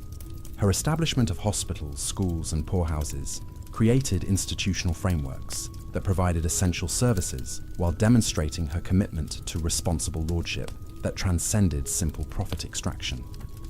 During this same period, the remarkable career of Mahout d'Artois reveals how medieval women exercised sovereign authority over major territorial principalities, while navigating complex relationships with royal overlords and competing noble claimants who challenged their legitimacy. Born around 1268, Mahout inherited the county of Artois through controversial circumstances that would generate decades of legal disputes and political conflict requiring exceptional diplomatic skill to manage successfully. Mahout's approach to territorial governance combined traditional feudal practices with innovative administrative procedures that enhanced both efficiency and popular support throughout her domains. Her judicial reforms created more accessible legal procedures, while her economic policies encouraged commercial development and agricultural innovation that increased regional prosperity and strengthened her political position against hostile neighbors and royal interference. The military capabilities Mahout developed to defend her territories encompassed both professional forces and popular militias that could respond rapidly to external threats while maintaining internal security during periods of political instability. Her understanding of military logistics and strategic planning enabled her to coordinate defensive operations across multiple frontiers while maintaining offensive capabilities that deterred potential aggressors. Mahout's diplomatic relationships with neighboring rulers required careful balance between assertive defense of territorial rights and pragmatic accommodation of competing claims that could be resolved through negotiation rather than warfare. Her correspondence reveals sophisticated understanding of international law and dynastic relationships that enabled her to build coalitions supporting her position, while isolating opponents who might otherwise have coordinated attacks against her authority. The cultural patronage provided by Mahout encompassed both preservation of traditional artistic forms and encouragement of innovative approaches that reflected contemporary intellectual and aesthetic developments throughout Europe. Her court attracted scholars, artists, and musicians whose work contributed to broader cultural movements while creating monuments that enhanced her political legitimacy and demonstrated her sophisticated understanding of how cultural achievement could reinforce political authority. The story of Agnes Hotoll illuminates the extraordinary circumstances that occasionally enabled medieval women to participate directly in military combat while maintaining social respectability and family honor. According to contemporary chronicles, Agnes assumed her father's armor and identity to fulfill feudal obligations for military service when illness prevented him from responding to royal summons for campaign duty during the early 14th century. Agnes's successful deception during actual combat operations demonstrates remarkable physical courage combined with tactical intelligence that enabled her to function effectively in the most demanding military environment while concealing her true identity from fellow knights and military commanders. Her ability to maintain this masquerade throughout extended campaign operations required not just martial skill, but comprehensive understanding of male military culture and behavioral expectations. The revelation of Agnes's true identity, which reportedly occurred only after she had distinguished herself in battle and earned recognition from royal commanders, created unprecedented circumstances that challenged traditional assumptions about female capabilities while establishing precedents that would influence subsequent discussions about women's potential military contributions throughout medieval Europe. The legal and social implications of Agnes's military service encompassed both immediate questions about feudal obligation fulfillment and broader issues about gender roles and social expectations that affected how medieval society understood women's capabilities and proper spheres of activity. Her case established precedents that would be cited in subsequent legal disputes about inheritance obligations and military service requirements that affected other families throughout England. The educational achievements of medieval women during the 14th century encompassed both formal institutional learning and informal knowledge acquisition that enabled them to participate effectively in intellectual movements that were transforming European approaches to scholarship, philosophy, and cultural production. Women like Battista da Montefeltro received comprehensive educations that included classical languages, mathematical sciences, and philosophical training that prepared them for leadership roles in both secular and religious contexts. Battista's intellectual development encompassed mastery of Latin and Greek literature, combined with original contributions to contemporary philosophical debates about governance, ethics, and social organization that demonstrated reasoning capabilities that challenged conventional assumptions about female intellectual potential. Her public orations and written treatises established her reputation throughout Italy as a serious thinker, whose contributions merited attention from leading scholars and political figures. The pedagogical innovations Battista developed in her role as educator encompassed both traditional instructional methods and experimental approaches that emphasized critical thinking and original analysis rather than simple memorization of established authorities. Her teaching influenced educational practices throughout northern Italy, while producing graduates who contributed to broader intellectual movements that were reshaping European culture and society. The correspondence networks maintained by educated medieval women created intellectual communities that transcended geographical boundaries and facilitated exchange of ideas and information that supported scholarly development throughout Europe. These letters reveal sophisticated understanding of contemporary intellectual debates combined with original insights that advance knowledge across multiple disciplines while demonstrating the collaborative nature of medieval intellectual culture. The astronomical observations recorded by women scholars during this period contributed to improved understanding of celestial mechanics and calendar systems that enhanced both practical applications like navigation and agricultural planning, and theoretical knowledge that advanced mathematical and philosophical understanding of cosmic order and natural law that influenced medieval worldview development.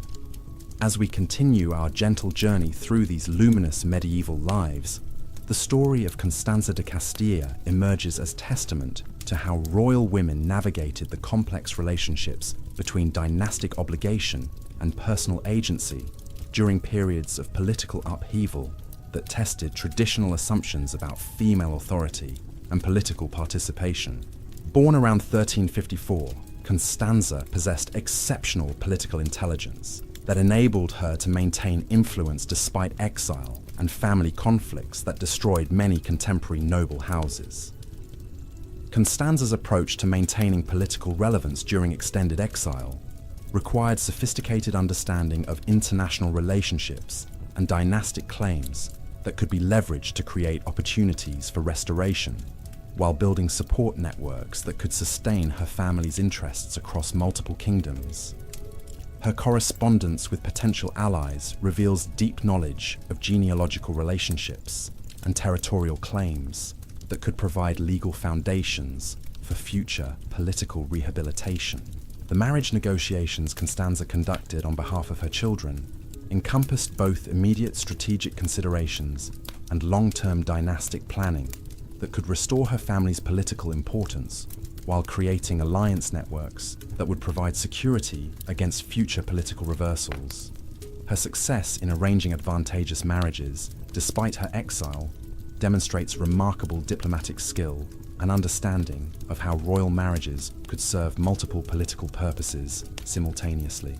The cultural activities Constanza supported during her exile served both immediate purposes of maintaining aristocratic lifestyle and long-term objectives of preserving family reputation and cultural sophistication that could support future restoration efforts. Her patronage of artists and scholars created positive associations that enhanced her family's image, while providing employment opportunities that built loyalty networks extending beyond immediate political supporters. The story of Philippa of Lancaster reveals how medieval queen consorts used their positions to influence policy development while managing complex relationships between competing national interests that could affect both immediate political stability and long-term dynastic security. Born around 1360, Philippa possessed exceptional diplomatic skills that enabled her to serve as effective intermediary between English and Portuguese interests while maintaining credibility with both kingdoms' political establishments. Philippa's role in Portuguese court politics encompassed both traditional ceremonial functions and substantive policy involvement that addressed economic development, military planning, and diplomatic relationships that affected Portugal's ability to maintain independence while pursuing territorial expansion in North Africa and Atlantic exploration that would eventually transform global relationships and commercial patterns. The educational programs Philippa established for her children combined traditional aristocratic training with innovative approaches that prepared them for leadership roles in an increasingly complex international environment, where successful governance required both military capabilities and sophisticated understanding of commercial, diplomatic, and cultural relationships that connected distant regions and peoples. The economic policies Philippa advocated encompassed both traditional approaches to resource management and experimental initiatives that encouraged commercial innovation and technological development that enhanced Portuguese capabilities while creating new sources of revenue that supported expanded governmental activities and territorial ambitions throughout the Atlantic region. The architectural projects commissioned by Philippa served both practical needs for improved royal residences and symbolic purposes that demonstrated Portuguese cultural sophistication and political stability to both domestic and international audiences. Her building programs created lasting monuments that enhanced royal prestige while providing employment opportunities that supported regional economic development and artisan communities throughout her territories.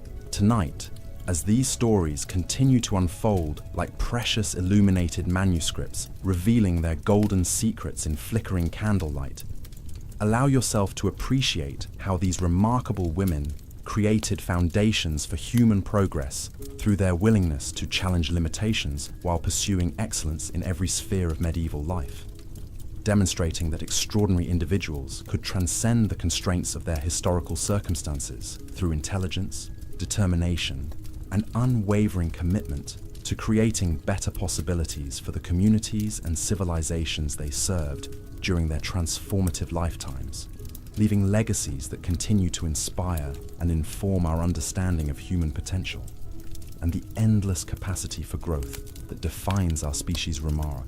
Cable journey through the unfolding tapestry of recorded history. The 15th century witnessed unprecedented expansion of women's influence in international commerce as trade routes extended beyond traditional European boundaries to encompass new territories and exotic goods that transformed both economic relationships and cultural understanding throughout the medieval world. Women merchants like Caterina Sforza developed comprehensive trading operations that connected Italian manufacturing centers with markets throughout the Eastern Mediterranean, while pioneering innovative financial instruments that facilitated complex international transactions. Caterina's commercial networks required mastery of multiple languages, currencies, and legal systems that enabled her to navigate the intricate web of political relationships and commercial regulations that governed trade between competing kingdoms and city-states. Her correspondence reveals sophisticated understanding of market dynamics, seasonal patterns, and political developments that could affect commodity prices and transportation routes, enabling her to anticipate profitable opportunities while avoiding costly disruptions that destroyed less informed competitors. The banking innovations Caterina implemented included early forms of international credit systems that enabled merchants to conduct business across vast distances without transporting dangerous quantities of precious metals or coins. Her financial institutions provided essential services for both commercial enterprises and governmental operations that required sophisticated monetary management, creating economic infrastructure that supported broader regional development while generating substantial profits that could be reinvested in expanded operations. The technological improvements Caterina sponsored encompassed both enhanced production techniques and innovative transportation systems that increased efficiency while maintaining quality standards that enabled Italian goods to compete successfully in international markets. Her investments in harbour facilities, road construction, and communication networks created comprehensive infrastructure that served multiple commercial enterprises while demonstrating her understanding of how individual business success depended on broader economic development. The story of Anne de Beaujeu illuminates how medieval women exercised regency authority during royal minorities while managing complex political coalitions that included competing noble factions, foreign governments, and emerging merchant classes whose interests often conflicted with traditional aristocratic priorities. Born around 1461, Anne possessed exceptional political intelligence that enabled her to maintain stability during her brother's minority while implementing reforms that strengthened royal authority and enhanced governmental effectiveness. Anne's approach to regency governance combined respect for traditional feudal relationships with innovative administrative procedures that improved tax collection, judicial administration, and military organization throughout France.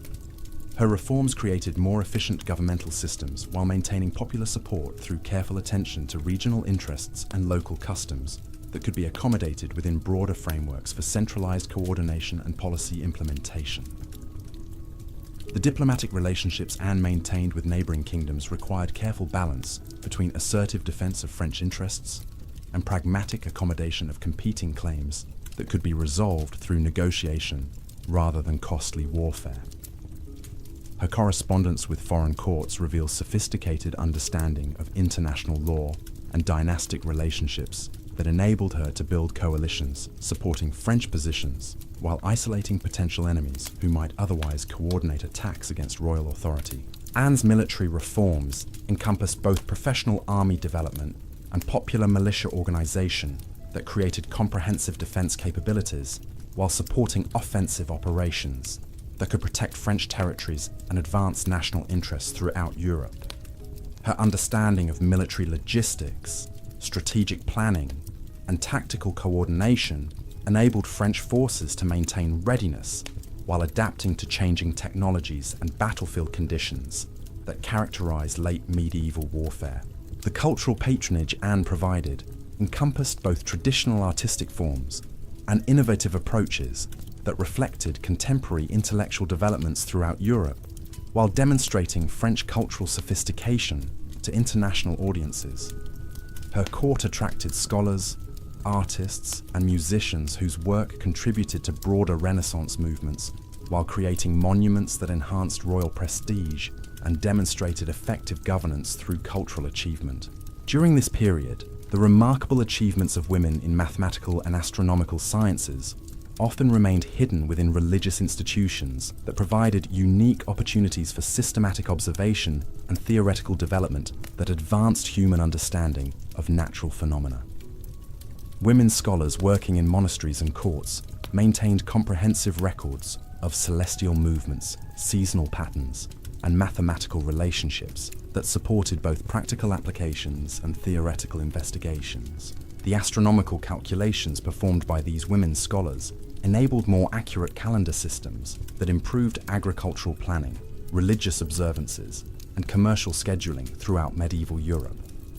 Their observations of planetary motion, eclipse patterns, and stellar relationships created knowledge bases that supported navigation, timekeeping, and theoretical understanding of cosmic order that influenced broader intellectual developments during the transition toward Renaissance scientific methods. The mathematical innovations developed by medieval women encompass both practical computation techniques and theoretical investigations into numerical relationships that advanced understanding of geometric principles, algebraic methods, and arithmetic procedures. Their work in monastic scriptoriums created educational materials that transmitted mathematical knowledge to future generations while solving real-world problems that faced their communities during periods of economic and social transition. The story of Caterina Cornaro reveals how medieval women navigated the complex relationships between personal autonomy and political obligation, when inherited or acquired authority created opportunities for independent governance that challenged traditional expectations about female political participation. Born around 1454, Caterina possessed exceptional diplomatic skills that enabled her to maintain sovereignty over Cyprus, while managing pressure from competing powers who sought to control the strategically important island kingdom. Caterina's approach to territorial governance combined traditional monarchical practices with innovative administrative procedures that enhanced both efficiency and popular support throughout her domains. Her judicial reforms created more accessible legal procedures, while her economic policies encouraged commercial development that increased regional prosperity and strengthened her political position against external threats and internal challenges to her authority.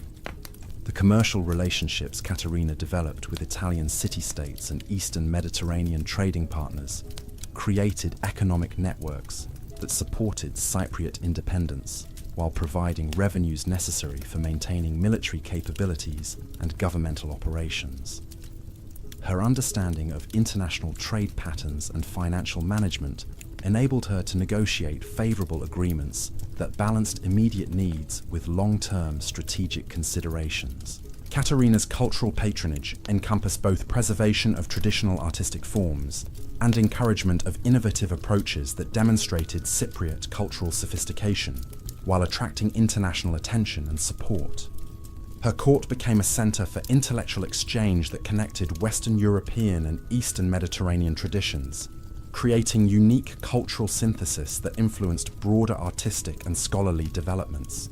The architectural projects commissioned by Caterina served both practical defensive needs and symbolic purposes that demonstrated royal authority and cultural achievement to both domestic and international audiences. Her building programs created lasting monuments that enhanced royal prestige, while providing employment opportunities that supported regional economic development and maintained popular loyalty during periods of external pressure. The medical achievements of late medieval women encompassed both traditional healing practices and innovative therapeutic approaches that incorporated new knowledge gained through expanded international contacts and systematic observation of disease processes and treatment outcomes. Women physicians working in urban centers developed comprehensive diagnostic procedures and pharmaceutical preparations that achieved remarkable success rates given available resources and technological limitations. The surgical techniques developed by medieval women practitioners included innovative approaches to traumatic injury treatment, obstetrical complications, and chronic disease management that saved countless lives while advancing medical understanding throughout Europe. Their empirical methods of observation and experimentation created knowledge that would influence medical development for centuries, while providing immediate benefits to communities that might otherwise have lacked access to professional healthcare. The pharmaceutical innovations created by women healers encompassed both traditional herbal remedies and experimental compounds that utilize newly available ingredients from expanded trade networks, connecting Europe with distant regions. Their understanding of drug interactions, dosage calculations, and patient monitoring created safer and more effective therapeutic approaches that demonstrated sophisticated grasp of medical principles centuries before formal scientific methods would provide theoretical explanations for observed phenomena. The educational institutions established by medieval women physicians created training programs that transmitted both practical skills and theoretical knowledge to future generations of healers, while encouraging original research that advanced medical understanding. Their teaching methods combined systematic instruction with hands-on experience, producing graduates who could maintain established therapeutic traditions while contributing innovations that addressed contemporary health challenges. The story of Isabella I of Castile represents the culmination of medieval women's political achievement as she transformed regional authority into comprehensive national governance that would reshape European and global relationships for centuries. Born around 1451, Isabella possessed exceptional strategic vision combined with practical administrative skills that enabled her to unify fragmented territories while implementing reforms that strengthened royal authority and enhanced governmental effectiveness throughout her expanding domains. Isabella's approach to territorial unification encompassed both military conquest and diplomatic negotiation that created stable political relationships while maintaining respect for regional traditions and local customs that could be accommodated within broader frameworks for centralized governance. Her success in coordinating diverse populations and competing interests demonstrated remarkable political intelligence that transcended immediate tactical considerations to encompass long-term strategic planning. The religious policies Isabella implemented served both spiritual objectives and practical political purposes that enhanced royal authority while addressing popular concerns about moral leadership and social justice. Her support for ecclesiastical reform created more effective religious institutions, while her approach to religious minorities balanced traditional Catholic doctrine with pragmatic considerations about economic productivity and social stability.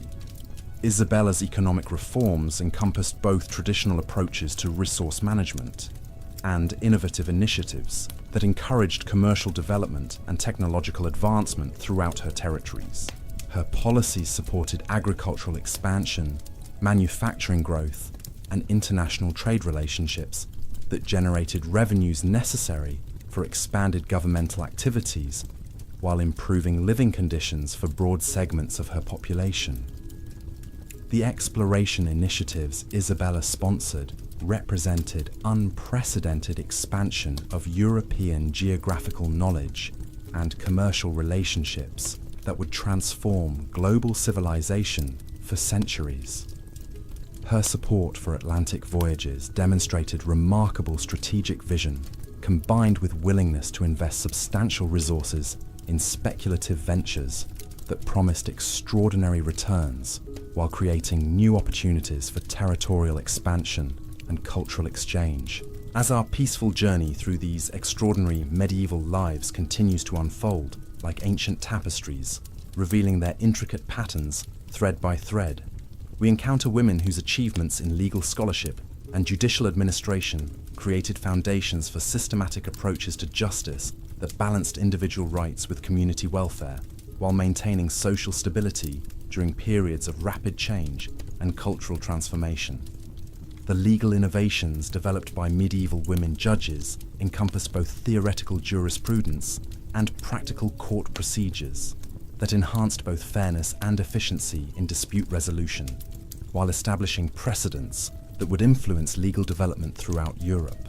Their decisions demonstrated sophisticated understanding of both written law and customary practices that could be synthesized to create more comprehensive approaches to justice that served diverse populations and competing interests.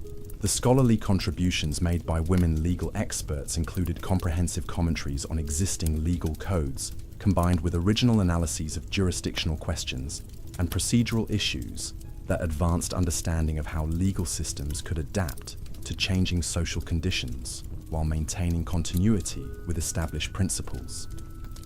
Their work created intellectual foundations for later legal developments, while providing practical guidance for contemporary practitioners and judicial officials. Tonight, as these luminous stories continue to wash over you like gentle streams carrying wisdom from distant mountains to peaceful valleys where weary souls find restoration, remember that each remarkable woman we have encountered represents countless others whose courage, intelligence, and determination created the foundations for human progress that we continue to build upon today, demonstrating that individual excellence can transcend historical limitations while creating possibilities that inspire future generations to pursue their own extraordinary contributions to our shared journey through time's unfolding mystery. The story of Margarita Gonzaga reveals how 15th century women transformed artistic patronage into sophisticated cultural diplomacy that influenced international relationships while establishing aesthetic standards that would define Renaissance artistic development.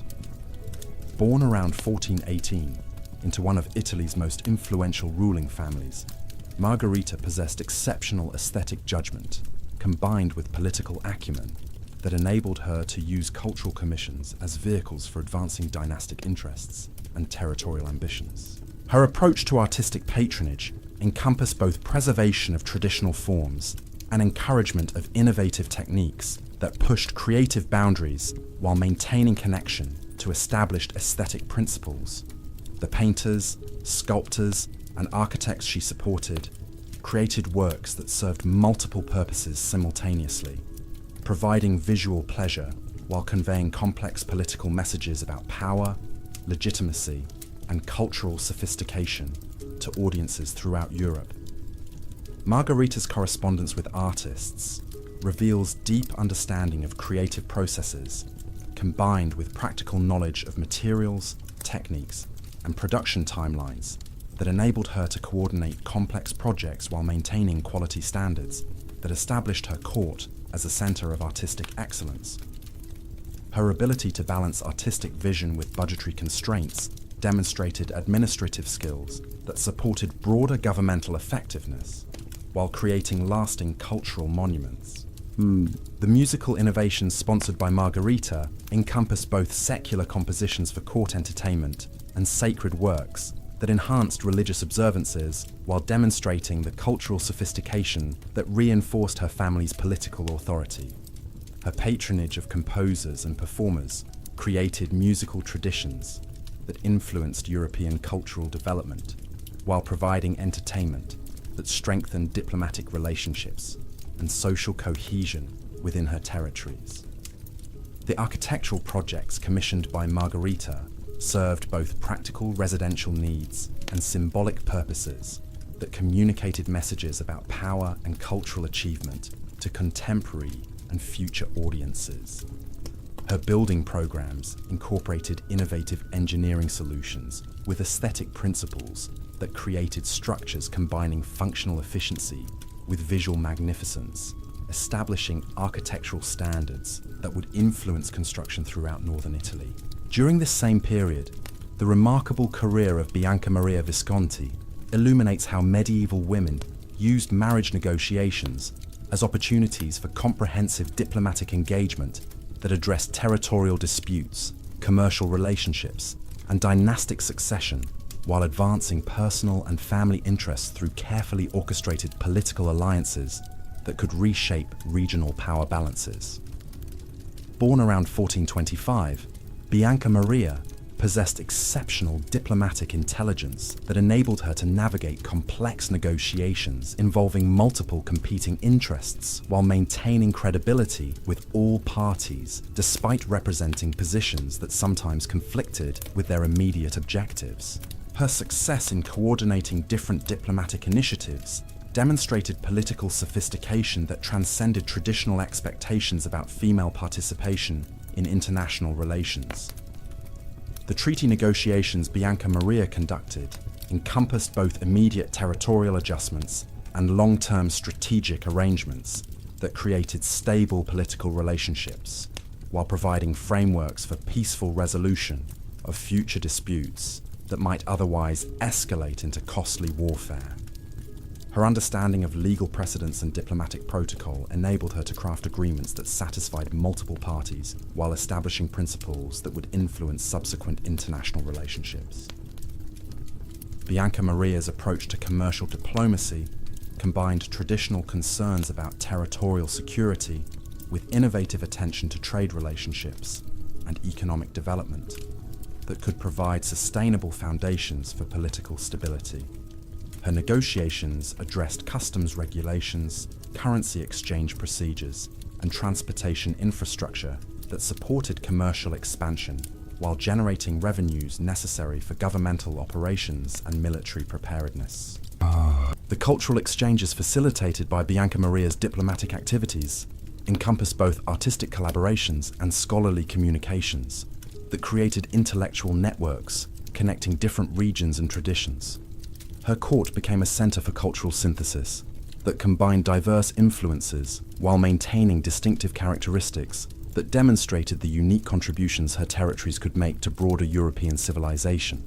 The story of Lucrezia Tornabuoni reveals how educated women used literary creation as vehicles for political commentary and social analysis while entertaining audiences with sophisticated narratives that combined entertainment value with serious intellectual content.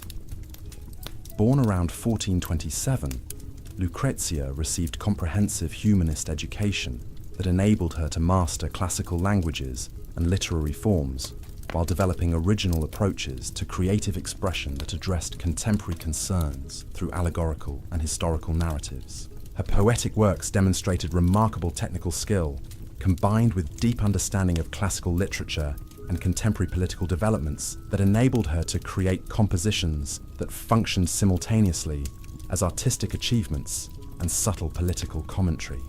The religious themes she explored provided opportunities for discussing moral and ethical questions that had immediate relevance for contemporary governance and social relationships. Lucrezia's correspondence with other intellectuals throughout Italy reveals her participation in broader humanist movements that were transforming European approaches to education, scholarship, and cultural production. Her letters demonstrate sophisticated understanding of philosophical and theological questions, combined with practical wisdom about human psychology and social dynamics that informed her literary creations while establishing her reputation as a serious thinker. The educational initiatives Lucrezia supported encompass both traditional classical instruction and innovative approaches that emphasized critical thinking and original analysis rather than simple memorization of established authorities. Her influence on educational practices extended beyond immediate family circles to encompass broader networks of scholars and students who carried her pedagogical innovations throughout Italy and beyond. The manuscript collections preserved and expanded by Lucrezia created comprehensive libraries that served both immediate scholarly needs and long-term preservation of intellectual traditions that might otherwise have been lost during periods of political instability and social disruption. Her efforts to maintain and transmit written knowledge demonstrated understanding of how intellectual continuity required institutional support and systematic preservation efforts.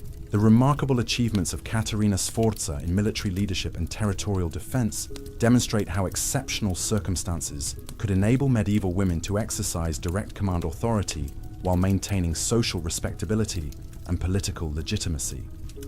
Born around 1463, Caterina possessed extraordinary courage combined with strategic intelligence that enabled her to coordinate complex defensive operations while inspiring loyalty among professional soldiers who might otherwise have questioned female military authority.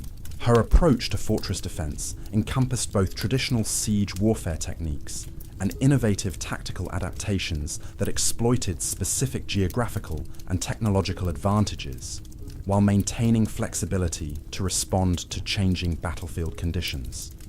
The military reforms she implemented improved coordination between different types of units while enhancing overall defensive capabilities that protected her territories against sustained attack by superior forces.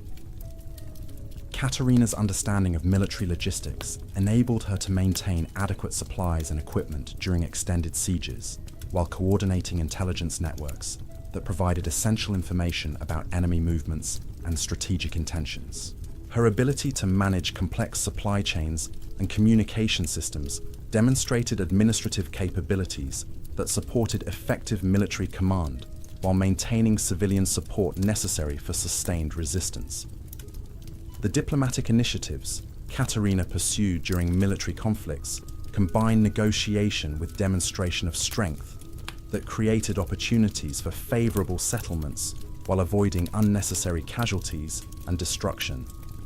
Her correspondence with enemy commanders reveals sophisticated understanding of military psychology and political calculation that enabled her to achieve strategic objectives through combination of force and persuasion. The technological innovations Katerina implemented in fortress design and artillery deployment reflected her understanding of how changing military technology required adaptive defensive strategies that could counter new offensive capabilities while maintaining traditional advantages. Her investments in improved fortifications and weapons systems created defensive capabilities that enabled successful resistance against numerically superior attackers.